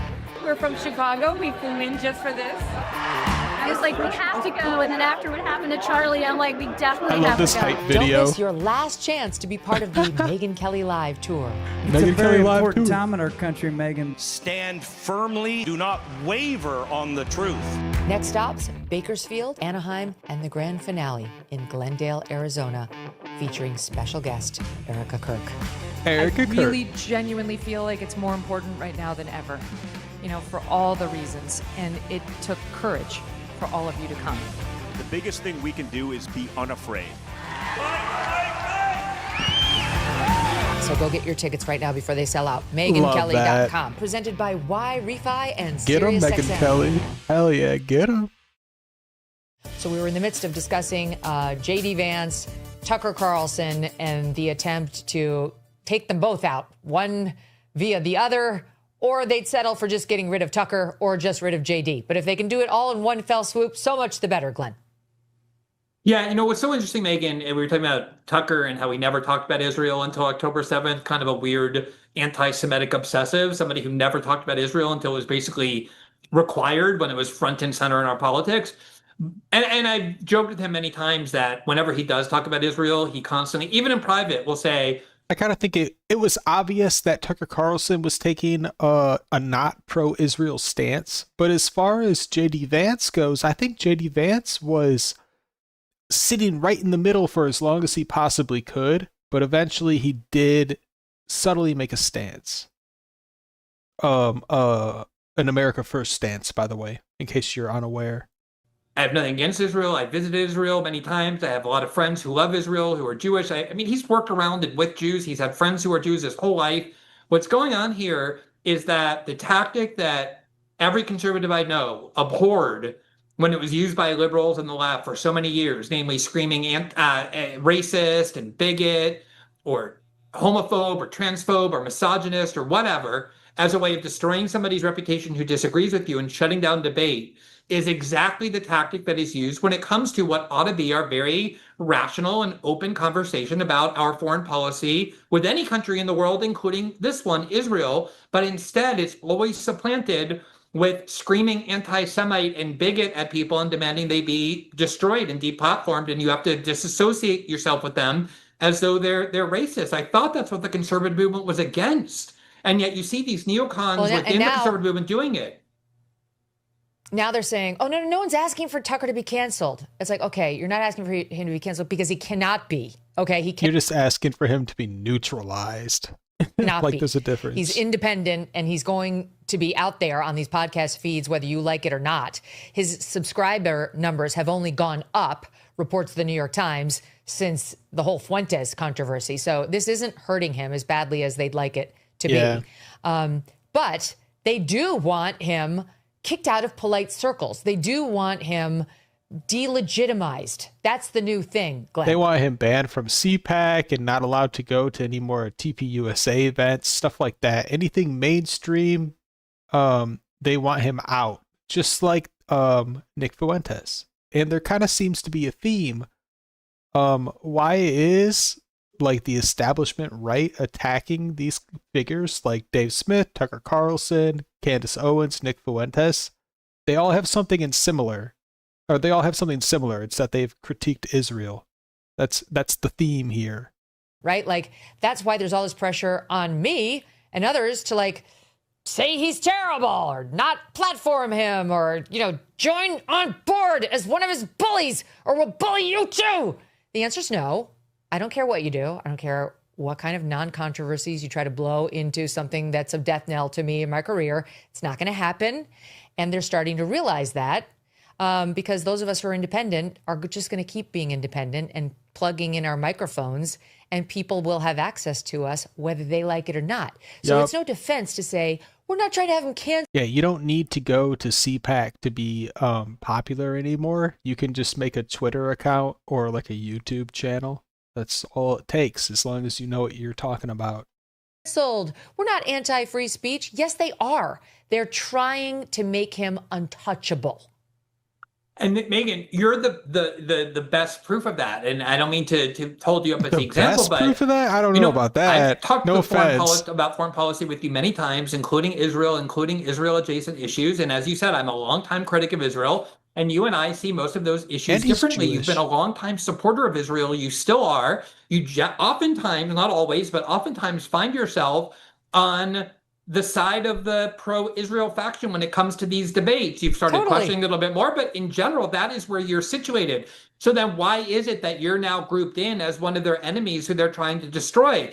They can say all they want. They don't want Tucker canceled, but the only reason they're angry at you is because you refuse to disassociate yourself with Tucker and to renounce Tucker and to ban Tucker from your circle, or Marjorie Taylor Greene or Candace Owens or anyone else that's the only reason you become in their crosshairs. And I always want to remind people, if you haven't seen this, I would say, the only reason is because Megyn Kelly also was critical of Israel, or like Netanyahu, the Israel government, or AIPAC, that kind of stuff. I'm sure you have, but go back and watch it. Just 2 weeks before Charlie Kirk was killed, he was on your show. And this is what Charlie Kirk was saying. And you were too. Like, I've become the enemy. I'm getting denounced as an anti-Semite, even though I'm always have been pro-Israel, and I still am, said Charlie Kirk. And Yes. And Zionist figures in the media want you to forget that ever happened, that Charlie Kirk ever said that. They want to just pretend that Charlie Kirk died like 100% pro-Israel, which isn't true. That's what this is all about. The reason they're angry at me is because I allowed Tucker to speak.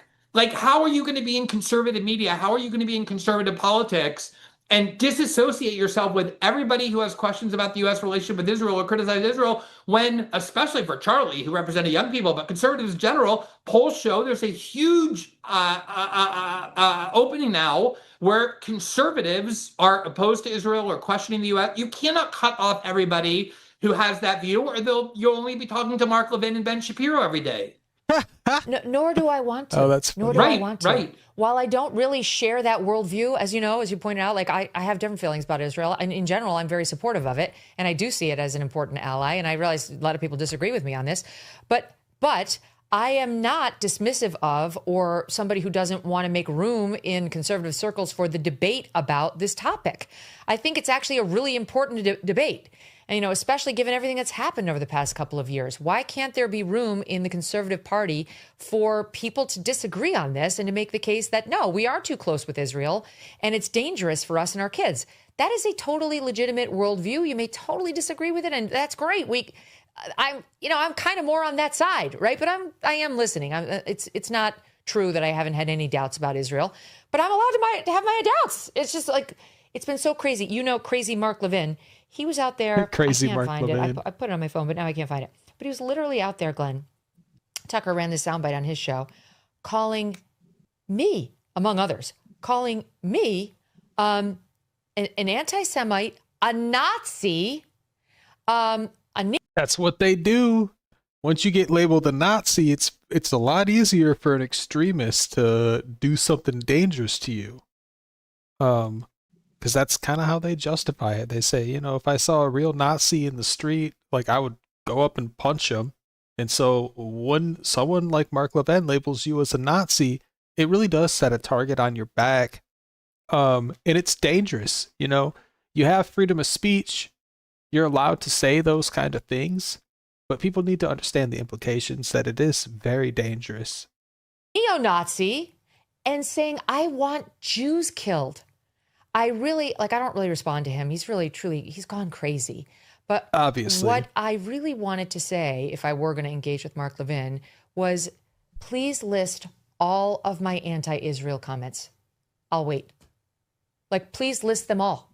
Like, honestly, there was this thing that happened online this weekend, and Mehdi Hassan, who's a very, very pointed Israel critic, was trying to compare himself to me. And I was like, no. There's no comparison between the two of us. One is criticizing Israel every day, like including 10/8. And one has been a staunch defender of Israel, not to mention American Jews. Like, I will wait for all of my anti-Israel comments. And then if you want to switch to anti-Jew comments, anti-Jewish, Jewish Americans, anybody, you won't find a single one. With Israel, you're going to find two. Me saying, maybe it's time to wrap it up. And they're losing the support of young Americans, including conservatives now. Which, that second point she made is like a fact. Like, the Israel lobby lost a whole generation of people. It's like the people aged 20 to 30, like the majority of them don't support Israel's war in Gaza. Just because of that war, they lost a whole generation. That's a fact. That's literally it, Glenn. It's the platforming of and refusal to denounce Tucker and, just to another extent, Candace. It's insane. It's truly insane. And this is fracturing the conservative movement in two in a way that is going to play out at the presidential level, too. When it comes to JD Vance, I don't know what Marco Rubio's position will be. He's been very, very pro-Israel. He sounds much more like America First now. You know, so yeah, I don't know either. I am sure most American Jewish people who are pro-neocon, like who are more neocon-y, would prefer Marco Rubio to JD Vance or somebody else. I don't know. I think I would go JD Vance number one, and I think I would prefer JD over Marco Rubio, but I would prefer both of them over Ted Cruz. Entirely, who's totally neocon-y, like Ted Cruz. But Yeah, this is about to play out. Right now, it's at the podcaster level, but it's about to explode into the actual principal level because, you know, within the next year, we're going to be looking for 2028 talk more than midterms. absolutely. So the next Republican candidate for president is going to have to take a stance on this. Well, and you have politicians like Ted Cruz clearly positioning themselves for 2028 by just going all in on anybody who's If the Republicans run Ted Cruz, they will lose. support Israel as an anti-Semite. We have to remove them from the political movement. You know, it's so interesting, Megyn. I feel like this extreme cognitive dissonance because you and I have debated these issues before. You know, we debated whether or not people should be deported who are students in the United States who protested Israel. And you were saying, get them out of here. They're harassing Jewish students. Get and out. I have the opposite view. And we argued about it. And to this day, like whenever I say anything good about you, or I go on your show, or I promote something of yours, you know, people who are in my audience say, why would you feel good about Megyn Kelly? She's a Zionist. She's an Israel supporter. And so to watch them turn. And Candace and I had a very public battle about whether these kids on college campuses who were pulling down the hostage posters should have consequences in terms of their hiring too. She was like, they're moronic college kids. Why should we hold? And I was much more like, oh no, there are people hurting and in captivity right now. You pull down their hostage posters, you're my enemy. Like, there's been such a long history of it. Whatever. I don't care. I don't need to defend myself. But it's panic. It's panic, and I think that's it. I think it's important to realize this panic that is emerging from what is, whether you like it or not, a very significant sea change in conservative opinion. Netanyahu came to the United States, wrote off the left. It's like a delayed. It's honestly not even a sea change in conservative opinion. It's a whole change in Americans' opinion, and it's just delayed on the right. Is kind of how it happened, because on the left, you already saw like indoctrinated college students being pro-Gaza the entire time. But it kind of took a little bit for that to happen on the right. It was a little bit delayed. But it's not just on the Republican side. It's the entire country. Israel has always been bipartisan. There's still a lot of very hardcore Israel defenders and AIPAC influence within the Democratic Party too. But for the most part, they understood the left was headed toward this position of abandoning Israel. Yeah. They assumed that the right wing and conservatives would always be their dependable kind of tools. I don't know. And you if look at that's public true. opinion and you see, not just anecdotally, this immense space opening where conservative leaders like Tucker and Candace, with two of the biggest podcasts in the world, are constantly questioning Israel and criticizing Israel. But also polls show that young conservatives in particular are starting to wonder, wait, we were told America. And again, it's not just young conservatives. It's young Americans. It's not just one side of the political spectrum. It's both. First, that we have to concentrate on our own country. So why are we sending billions over there? Yeah, and I guess what he's saying is, on the conservative side, you're seeing people say, oh, it's America first. On the left-hand side, you're seeing people say, like, free Gaza. But it's the same conclusion, just like two different reasonings. Why are politicians constantly focused? That is, of course, a question that is going to arise. And you can try and deal with it in two ways. You can try and scream racist and bigot at everybody in the hope that they're going to fear career destruction if they ask it. Or you can try and engage it like a rational person and have this discussion about That's the problem, because if you, in no offense, but if you are a Zionist or you are super pro-Israel or super pro Bibi Netanyahu and you try to debate it, your arguments don't hold up.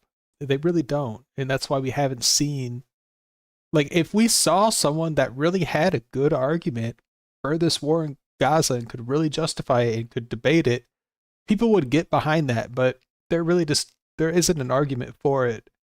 There's nothing really at the end of the day more than an American foreign policy like anything else, but it's so sacrosanct to them and they feel it slipping away that they're kind of lashing out with this irrationality that's making things worse for them. Yeah, absolutely. I heard he said it so many well. of these aren't like Jewish friends, but Jewish pundits who I know and like who come on the show and whatever. When this first happened, after I aired that discussion that Charlie and I had, I re-aired after he died, because the question of where did Charlie stand on Israel came up, and I re-aired a portion of it. And what these people said to me is, everyone's terrified you're going to start agreeing with Tucker. Like, you have been such an ally, and they're worried that they're losing you. And Glenn, all I could say was, okay, that only makes me want to listen to Tucker more. That only, like, I don't owe anybody my never-ending support. I will be open-minded to the facts as they develop. A lot has happened with Israel since 10/7/23. A lot. And a lot of people's feelings about Israel have changed. And I am entitled to have a change of opinion. And by the way, my life and my opinions don't rise or fall based on what Tucker Carlson says. I love the guy, but he's not my main source of news. I'm all over the news. I read every single paper. I'm online every day. I read the right and the left. And it's on Israel's been very hard to find true facts, right? Because we do get manipulated by propaganda. But yeah, so, if you're talking about specifically the war in Gaza, like, you can't really trust Israel's numbers. And then also you can't really trust the UN's numbers either. So she's right. It is hard to find reliable information for stuff like that. But they're out there. Anyway, it's insane how it's like, you're not allowed. Since you're an Israel supporter, you're not allowed to drift. Well, yes, I am. I am. And I actually want to check myself in saying to you, I've been very supportive and I still am supportive, just to make sure, like, am I saying that to appease somebody? I don't want to be that. I don't want to do that. I want to just go where the facts lead me. And if Israel was good 2 years ago, but behaved very badly for the last 2 years, and it's changed my opinion of them, I'm entitled to that opinion. It doesn't change my opinion of American Jews at all, right? Like, that's such an unfair leap to make when it comes to you, when it comes to Tucker, when it comes to any of us. And that's where we really have to draw the line. It's so manipulative. I mean, obviously there are a lot of Jews, here I am, but I'm far from alone, or even a trivial number, who are more critical of Israel and Zionism than even Tucker, you know, in his latest expression of his views. To conflate Israel and Jews is, I don't want to raise this, but it is kind of anti-Semitic, like to assume that every Jew has loyalty to Israel. Like, we don't. I was born in the United States. I'm a citizen of only one country. I see Israel as a foreign country the way a lot of Jews do. And there are a lot of people who are not Jewish who are fervently in favor of Israel. So to even make that conflation is so unfair. And absolutely, I do think that it's very much the left-wing tactic. Like, people will say, oh, no, you can criticize Israel and still not be an anti-Semite.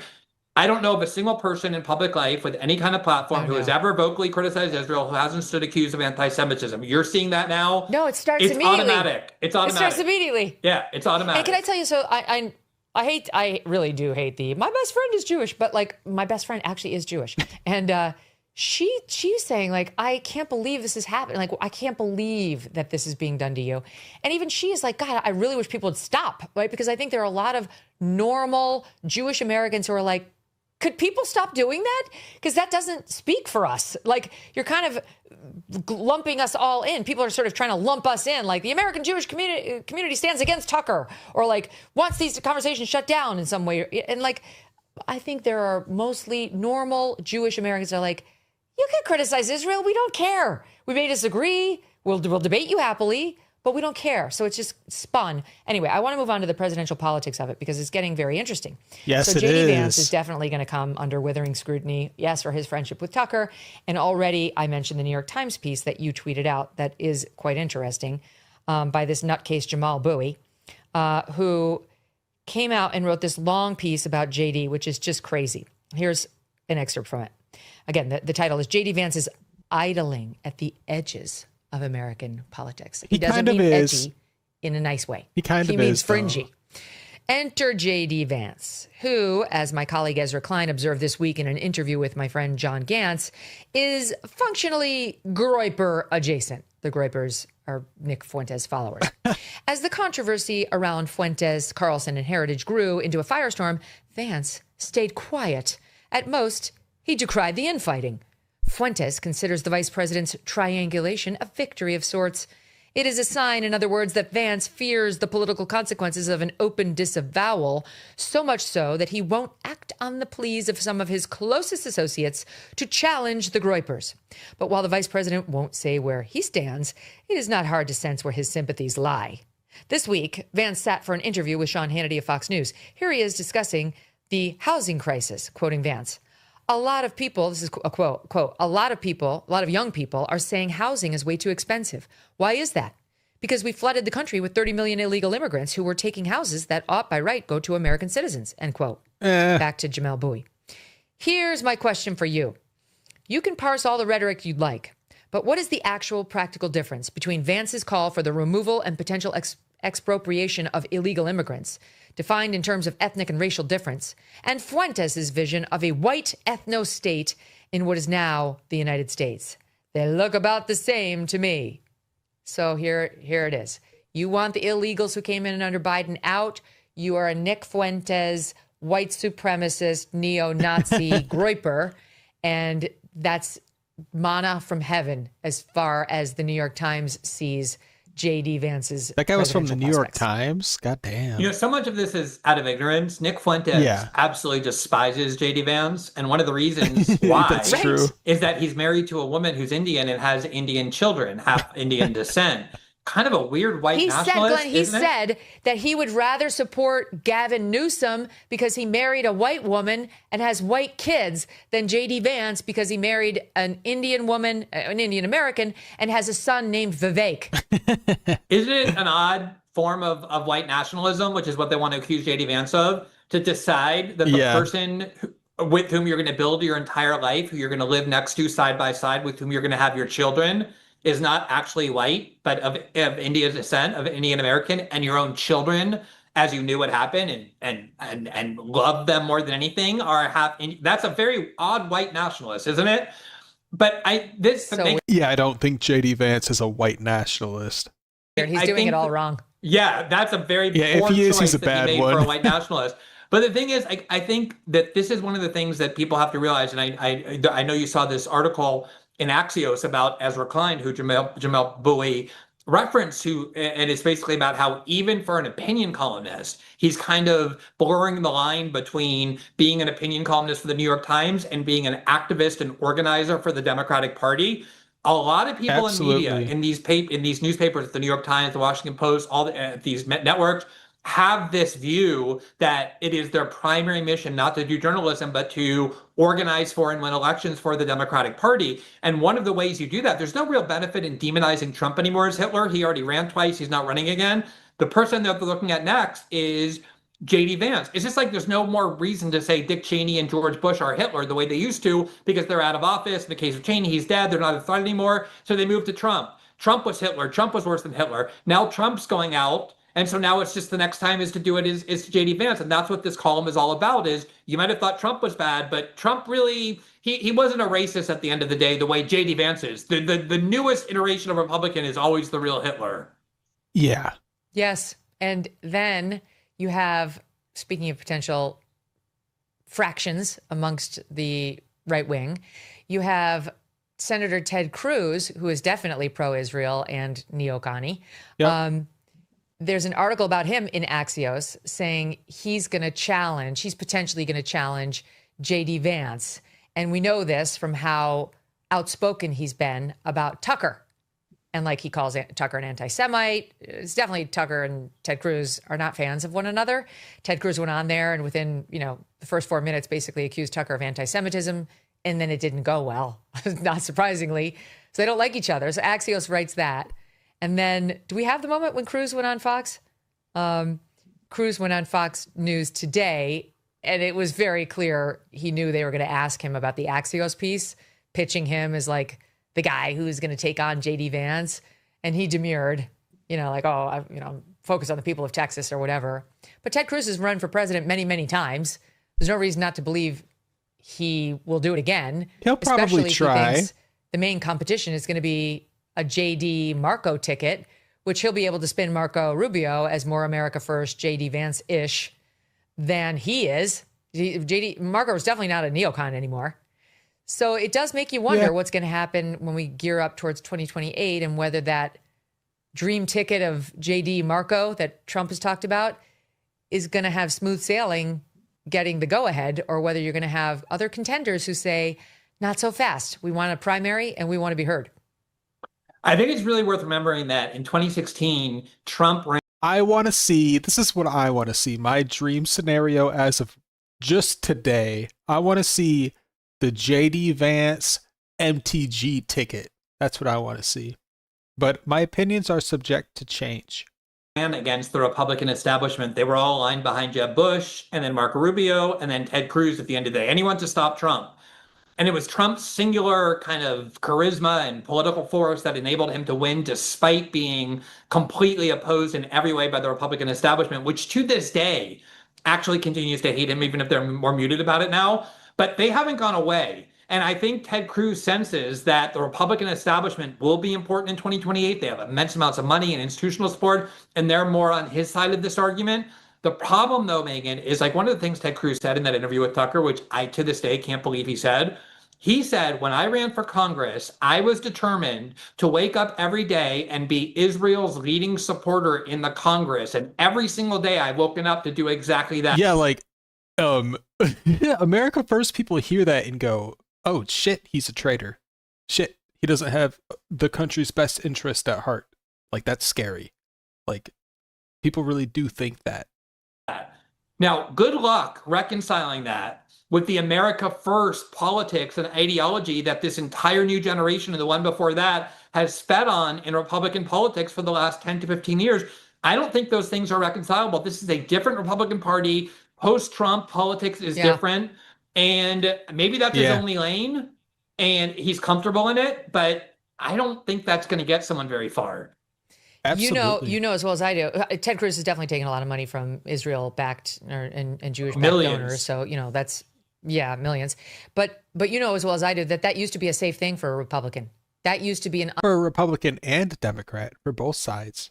Unassailable statement, no matter where you were in the party on other issues. Like uniform backing of Israel was required of you. So it used to be a very safe thing to say. It's only more recent, and because Israel's in a war and this behavior has been controversial and all that has become even close to controversial. But Ted Cruz is still there. I mean, he's definitely still there. And it is one of those things. I'm not suggesting he doesn't believe it. I think he does believe that. But it is one of those things that makes it complicated depending on who your donors are, because, they need money to get reelected and they don't want to piss off the donors. And it's like, so is there room to change your opinion or isn't there? I don't know. It really, like, the people who get you elected with their money do have some control over you. Okay, let's keep going.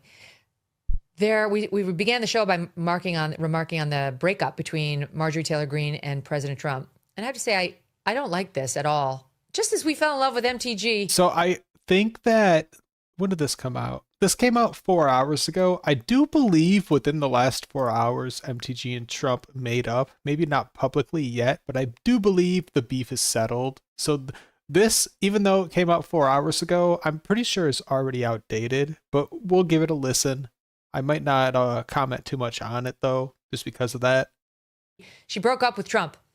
We did not fall in love with MTG because she started saying anti-Trump things. We just thought she was interesting. But she, at the same time, was getting interesting to, like, the ladies of The View and now CNN. And now I'm like, I don't know exactly what's happening here. She and Trump are fighting. Ugly. He calls her Marjorie Taylor Greene now. She's saying that these comments are endangering her life. And she did a thing that no conservative should do. I mean, truly just, it shouldn't be done.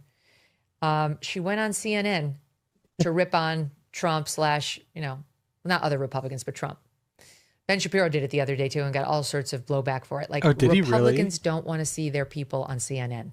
It's one thing if you're Scott Jennings and you're taking on a table of Democrats fighting for Trump, but it's another to see, like, you go into the den of the enemy and start bashing your own team.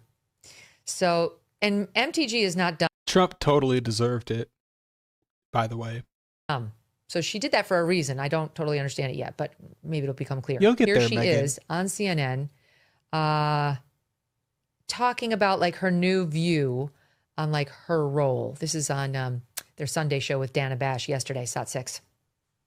But we have seen these kinds of attacks or criticism from the president at other people. It's not new. And with respect, I haven't heard you speak out about it. So this is the way I understand it. The beef started because MTG was like, Trump, I swear to God, if you back this $80 billion aid package to Israel, like, I will not, I won't be a supporter of you. I believe that's how the beef started. And people are trying to say it's because MTG wants the Epstein files released. But if you think about it, MTG has wanted the Epstein files released for a while. So what did she do recently that was new? It's that she went out about, she opposed this alleged $80 billion aid package to Israel. That's the only new thing she's done.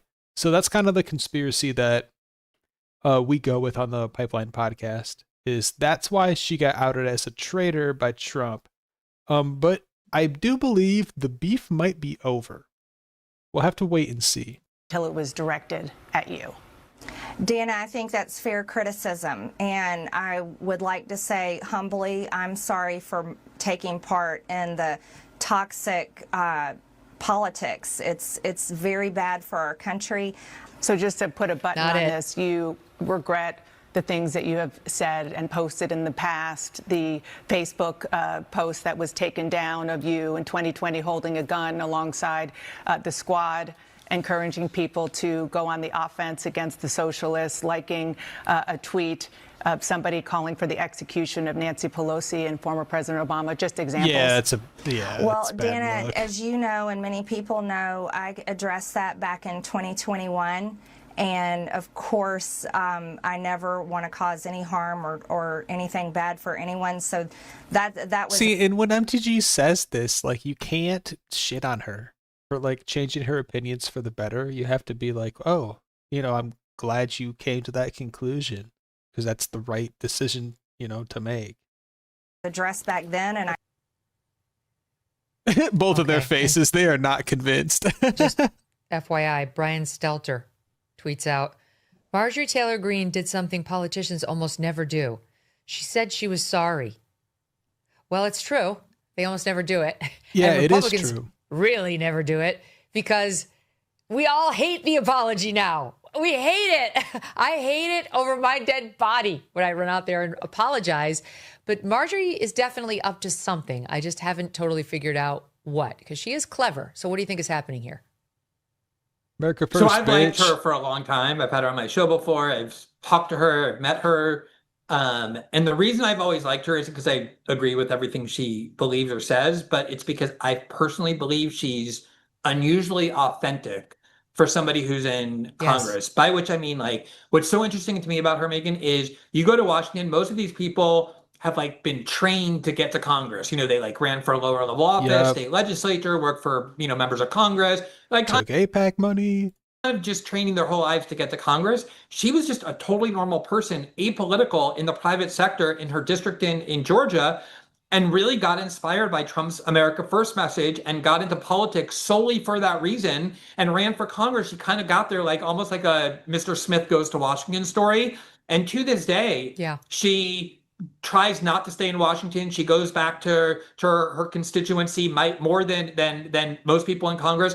I'll just quickly say, like, when Trump started bombing Yemen, one of the things she said that I liked so much was she was like, why are we bombing the Houthis? People in my district don't even know what a Houthi is. They never talk about Houthis. They're not a threat to people in my district. Why are we bombing the Houthis? And she's speaking for the people in her district as they think, what she tries to remain in contact with. I think part of what this is a genuine kind of reflection on the role she's played, but I don't like the fact. I do think we want politicians to like reflect on things they've done in the past, like we talked about Tucker doing and saying, yeah, I really got that wrong. I want to make sure, but you don't. Technically, Tucker is in the media. He's not a politician. Don't go on CNN to do it and get like manipulated and exploited by Dana Bash and CNN, because they're not interested in the authenticity of what you're doing. They're just exploiting you for political partisan gain. Oh, absolutely. I mean, they've been running dishonest sound bites of yours truly and many others for weeks now. I mean, you cannot trust them for anything. So I don't know. I mean, the reports are that AOC said that Marjorie asked Trump for like permission or his blessing, endorsement to run for Senate in Georgia, and that Trump said no, and that's why she's mad. I asked Marjorie about that when she came on tour with me the other weekend. She denied that. But now there's definitely a rift where she's one of the 4 Republicans signing on for the release of more Epstein files, which has Trump attacking her.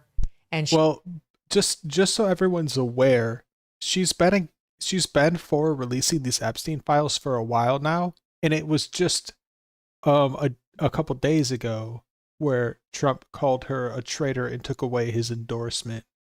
But also Megyn Kelly is saying that Trump never even gave MTG an endorsement. So that's kind of where I'm at. She's out there saying, the 2 that he's attacking most are people who are, me and Massey, are really pushing him on Epstein, asking if that's a coincidence. He's calling her a traitor now. He withdrew his endorsement of her just as a congresswoman. She's on CNN and The View. I'm not sure what's happening here, but I feel like she does know her district, and I don't think she's in any danger there. I think they love her. Yeah. So this is one we just have to continue to watch and see how it plays out. But I have to say, she's not getting primary. I think she's great. I really like her a lot. And I know Trump could use her support. The Epstein thing is dividing Republicans too much and too long. It's like, there was one very good point raised by Speaker Johnson in response to this vote that's going to happen, demanding that the DOJ release its files on Epstein, which, I mean, they did vote, and they are going to get, they voted yes. But there's a question about whether they're going to get that vote in the Senate. Well, first, they're going to be a vote in the House on whether, the full House supports it. Then it's going to go to the Senate, where it doesn't have majority support as far as we know. And now then it would go to Trump's desk. And while Trump did some saber rattling last night about how now he supports it, real questions about whether he does. So anyway, our hot take is the Dems are going to vote to not release the Epstein files, and they're going to make up some excuse about it, like, oh, Trump manipulated the files, so we can't release it because they're all not reliable anymore. There's going to be some bullshit twist there, and hopefully they vote on it tomorrow so we get some spicy updates. But it is very possible we're closer than ever than seeing the Epstein files, and if that actually happens, we'll cover it. My point is simply, I think Speaker Mike Johnson made a good point when he said the juiciest stuff we just got. It's from Epstein's own files. The Epstein estate just released 30,000 emails from him. That's very good stuff. Why would we believe that whatever's sitting in the DOJ files is juicier? Now, that could have victim testimonials, but they're saying they're not going to release anything that would identify a victim. Well, I don't know how valuable it is if you don't release the identity of the victims. How are we supposed to figure out whether they're credible? Then you're back in the Democrat territory last week where they released the Virginia Giuffre correspondence. I mean, it was Epstein talking about Virginia's alleged time alone. That's the thing. She just destroyed her own argument. They released the Virginia Giuffre arguments, but they redacted Virginia Giuffre's name, the Democrats.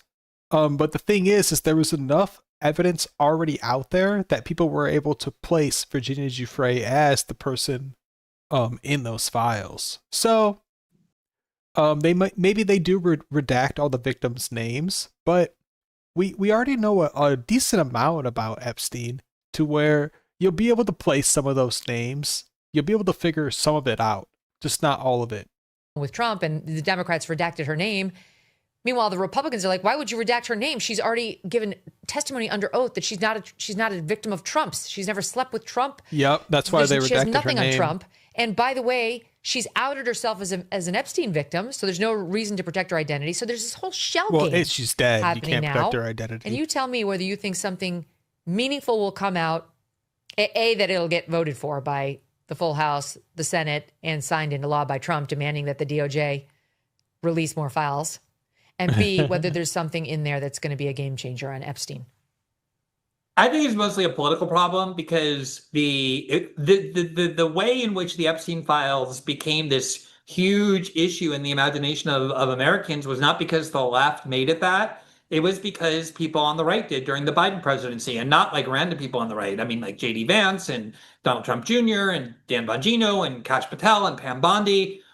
They were accusing the Biden administration of concealing predators in the predatory ring because they wanted to protect people who are their allies, like Bill Clinton and Bill Gates. That's what put it into the public discourse. And that's why I think it's become a huge liability politically for the Trump administration when they were the ones saying this has to be released to then suddenly get in office and be like, hey, we checked. There's no, he killed himself. There's no blackmail list. There's no client list. There's none of that. You don't need to see any of this. I think it was that turnaround that became untenable.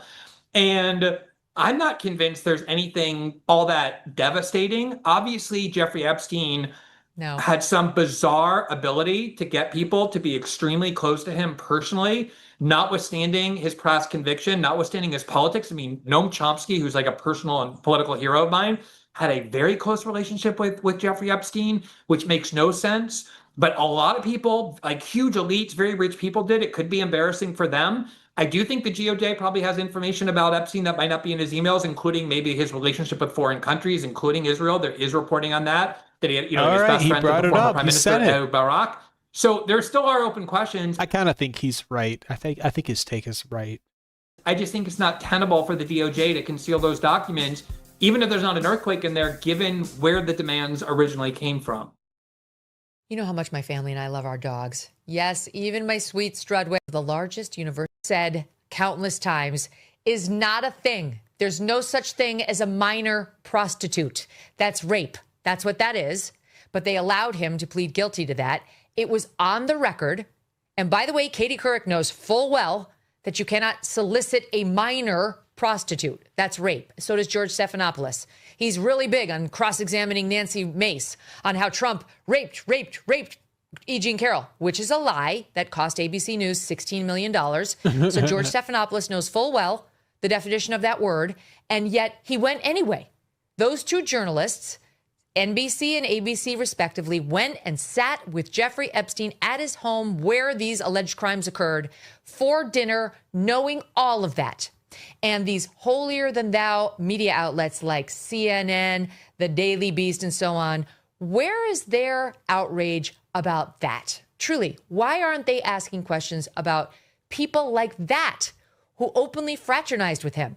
You know, I will give a shout out to Tina Brown of the Daily Beast on one thing. She wrote some interesting profile on why all these celebs had zero problem fraternizing with Jeffrey Epstein, even after we knew he was a pervert and a rapist. And it was basically they don't care. The only thing they don't want to be seen around, she wrote, is people who are poor. They were more interested in rubbing elbows with the rich guy, notwithstanding his love of raping young people. Yeah, first of all, I've heard you say this many times before, and it's kind of amazing how your words have been completely distorted over the last 72 hours to make you seem like you believe the opposite, but that's for another day. But nonetheless, I do think that is the most interesting part of all these releases. The fact that he pled guilty to soliciting a minor for prostitution, which, as you say, is rape. And obviously, when someone pleads guilty, they're pleading guilty because there's evidence of a lot more crimes. There were a lot more girls, including much younger than the one to which he pled guilty. But even that alone, the thing is, Megyn, it didn't affect his standing among the mega elite of our country at all. The financial. Yeah, so when Epstein caught his first charge, it did affect his standing with Donald Trump. So Donald Trump actually did stop being so close to him. But it didn't affect his relationship with other figures like those two, the CNN and MSN reporters that Megyn Kelly was talking about, as well as Bill Gates. There's a lot of people that knew that Epstein had a, like a child predator charge. And they still decided to hang out with him. Elite, the political elite, the media elite continue to not just accept him into their circle, but treat him with extreme amounts of deference. And they were so solicitous around him, like they wanted him close by. They were chasing after him. He wasn't chasing after them. And, throughout history, there is this kind of tendency of elite cultures to get so decadent that they build a wall like the Wall of Versailles and they just live behind the wall and they impose rules on the peasants, but they are completely immune and they live in the most decadent and degraded ways. And I think that's the only thing that can explain this. I'm sure he had some immense personal skills. Let's remember he was also pretty close to Steve Bannon talking all. So it's like, it's not really even partisan. We also broke that story on Thursday. We did in-depth reporting on Steve Bannon's those emails. Counseling of Jeffrey Epstein. We outed the tapes that we heard. I mean, that we all broke that news on Thursday, and we have not yet had a chance to talk to Steve. But yes, I mean, the number of Democrats, and yes, some on the right too, who got in bed with Jeffrey Epstein figuratively post the expose of his disgusting crimes is really shocking. And not just that, Glenn, I'm sure you saw it is really shocking. What broke as a result of those emails that were released of his last week. But this Democrat congresswoman who was actively texting with Epstein.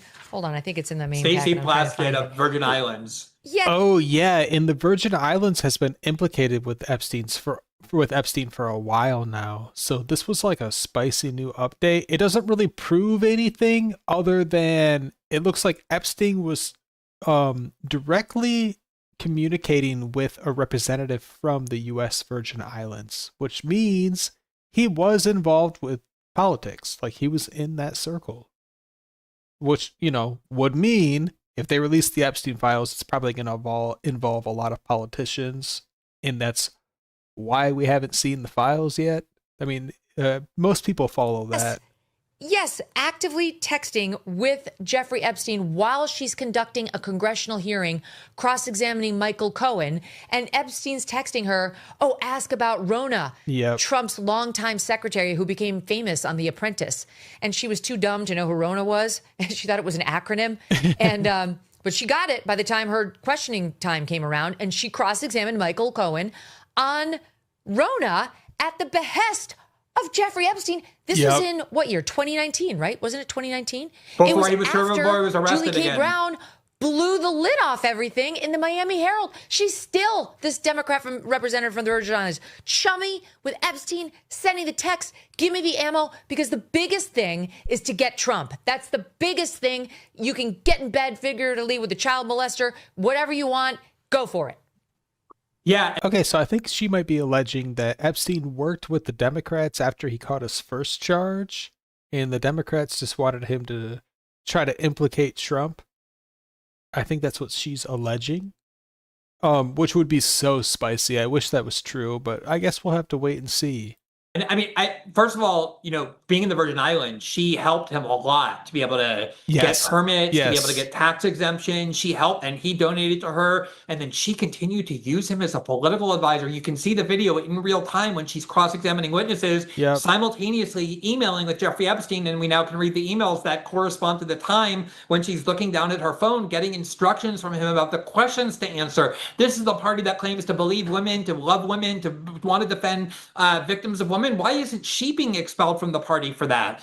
And the other thing I do think for all the talk about, Trump's relationship with Epstein, one of the things that got revealed is that Epstein hated Trump. Whatever happened between them, it completely broke their relationship. He absolutely loathed Trump. He was working to plot against Trump. Michael Wolff, this journalist who wrote a book about Trump, was encouraging Jeffrey Epstein on how he could blackmail Trump using information that he supposedly knew from the time they were in the 90s. Yeah. We outed Michael Wolff's close ties and what he was doing to help rehabilitate Epstein last Thursday in an in-depth report. Yes, I mean, the coziness is deeply disturbing.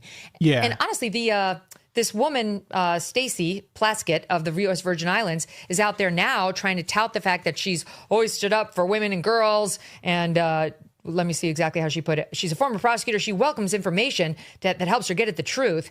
But she's previously made clear her long record of combating sexual assault and human trafficking, her disgust over Epstein's deviant behavior, and her support for his victims. His deviant behavior was outed in the fall of 2018 by Julie K. Brown of the Miami Herald. Yep, this questioning she did, her texting with Jeffrey Epstein, where he's saying, "You look good. You look great. Thanks," with an exclamation, she replies.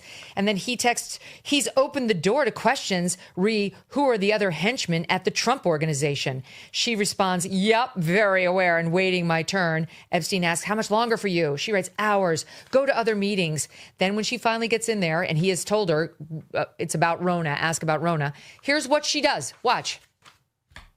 Mr. Weisenberg and other individuals, Ms. Rona. Who are those individuals? Are they with the Trump organization? They are. Are there other people that we should be meeting with? So, Alan Weisselberg is the chief financial officer. You got to quickly give us as many names as you can so we can get to them. Yes, ma'am. Is Ms. Rona, what is Ms. Rona's position? Rona Graff is Mr. Trump's executive assistant. And would she be able to corroborate many of the statements that you've made here? Yes, her office is directly next to his, and she's involved in a lot that went on. That was February of 2019. The Miami Herald did its expose on Epstein in November of 2018. That's what, 3 months? And Epstein already had a charge almost a decade before that. After this has hit and she's still texting with him. "You look great. Thanks. Who should I ask about?" This woman doesn't give a shit about the victims she now purports to care so deeply about. It's like what Tina Brown said. Exactly. The only thing that gets you expelled from these people's interest level is poverty.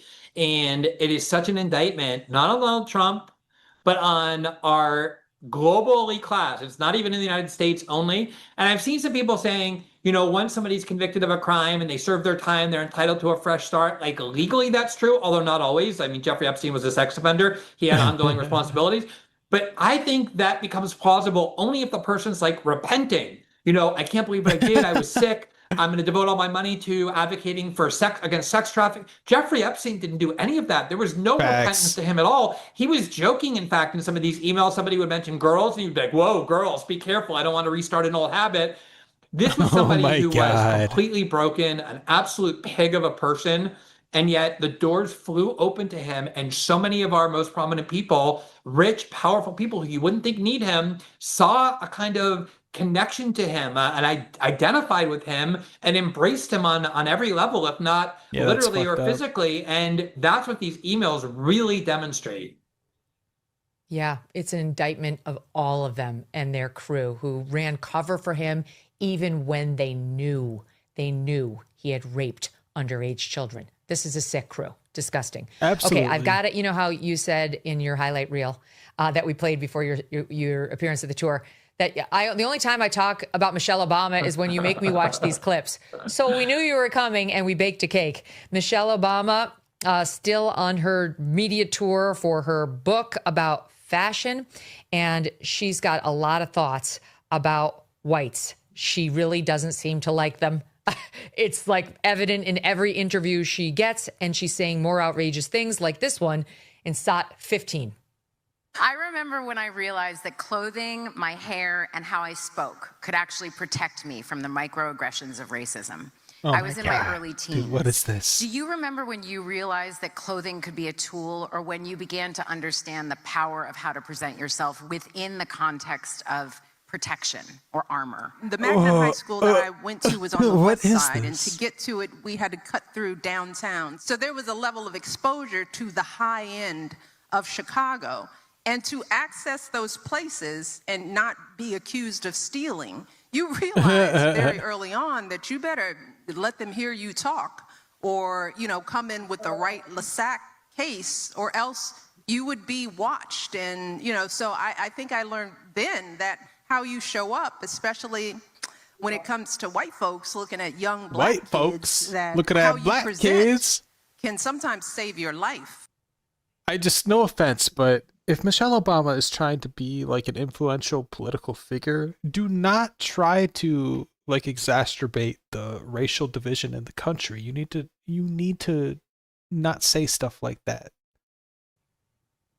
Okay. So yes, if a black girl walks into the wrong store without a LASAC purse. No. Michelle Obama is totally right though, Megyn Kelly. Like if a black person walks into like a rich white neighborhood and they're not dressed well, Michelle Obama is totally right. They are going to get watched. But by identifying that problem and like drawing attention to it, it might not actually be the right response. To just try to make everyone understand that like anyone can like dress however they want, and that's just okay no matter what race they are, is like a better approach. Her life could be in danger.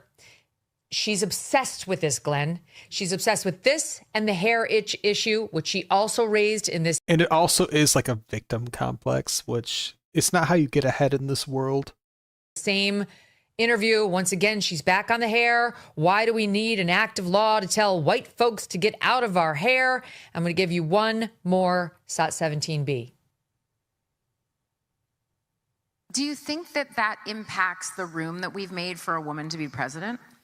Well, as we saw in this past election, sadly, we ain't ready. That's why I'm like, don't even look at me about running, because you all are lying. You're not ready. She's getting into it. So you just have to understand, like, the United States is the greatest country, and also because of that, the greatest democracy that has ever existed, ever. And so the fact that the greatest democracy, not even in the world, but that has ever been known, hasn't elected a female, kind of says something. So to attack the democratic process and say they're just not ready for a female president, again, it's the wrong approach. Maybe look at it a different way. For a woman, you are not. So don't waste my time. You know, we got a lot of growing up to do. And there's still, sadly, a lot of men who do not feel like they can be led by a woman, and we saw it. Right.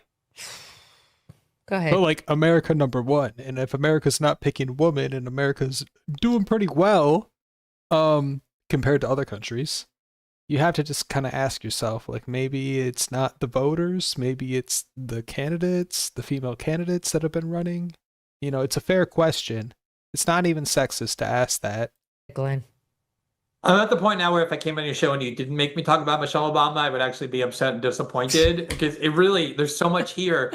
There was this what I had always thought was a caricature, right-wing caricature when she was first lady, that she was, deeply harboring these animosities toward white people that she was hiding into the country. And now that she's speaking freely, I mean, it is so true. There was another clip where she was like, listen up, white people, stay out of our hair and stop making us, straighten our hair because that's how your beauty standards are. And it's like, you're a multi-millionaire. No one's forcing you to straighten your hair, and yet you're doing it and then blaming it on white people. Yeah, race baiting is dangerous. You got to be careful with that. You don't want to see another BLM movement. It's this constant. People will die if that happens. I don't know anybody who has been more blessed and privileged by the United States than Michelle Obama, and yet the anger and rage that she has toward pretty much everyone, including her own husband, but evidently not just the country, but toward white people in particular, is really quite striking. It was pervasive throughout all of these statements that she's making. It's like listening to the most extremist, wokest, anti-white ideologue from the peak of the 2020 woke movement.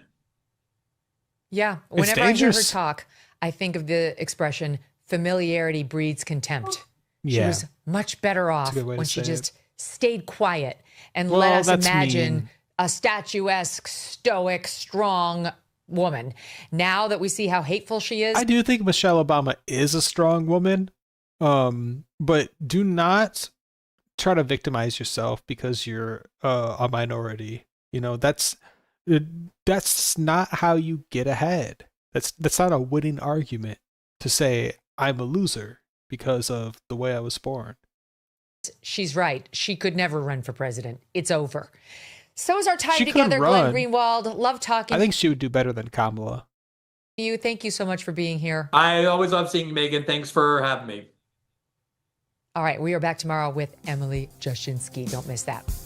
All right, that's the stream. I guess to try to give some end notes, some hot takes. The Thomas Crooks thing, I think Biden's FBI fucked up the Thomas Crooks investigation, and Kash Patel doesn't want to say that because that will make the FBI as an institution look bad. That's kind of my hot take on it.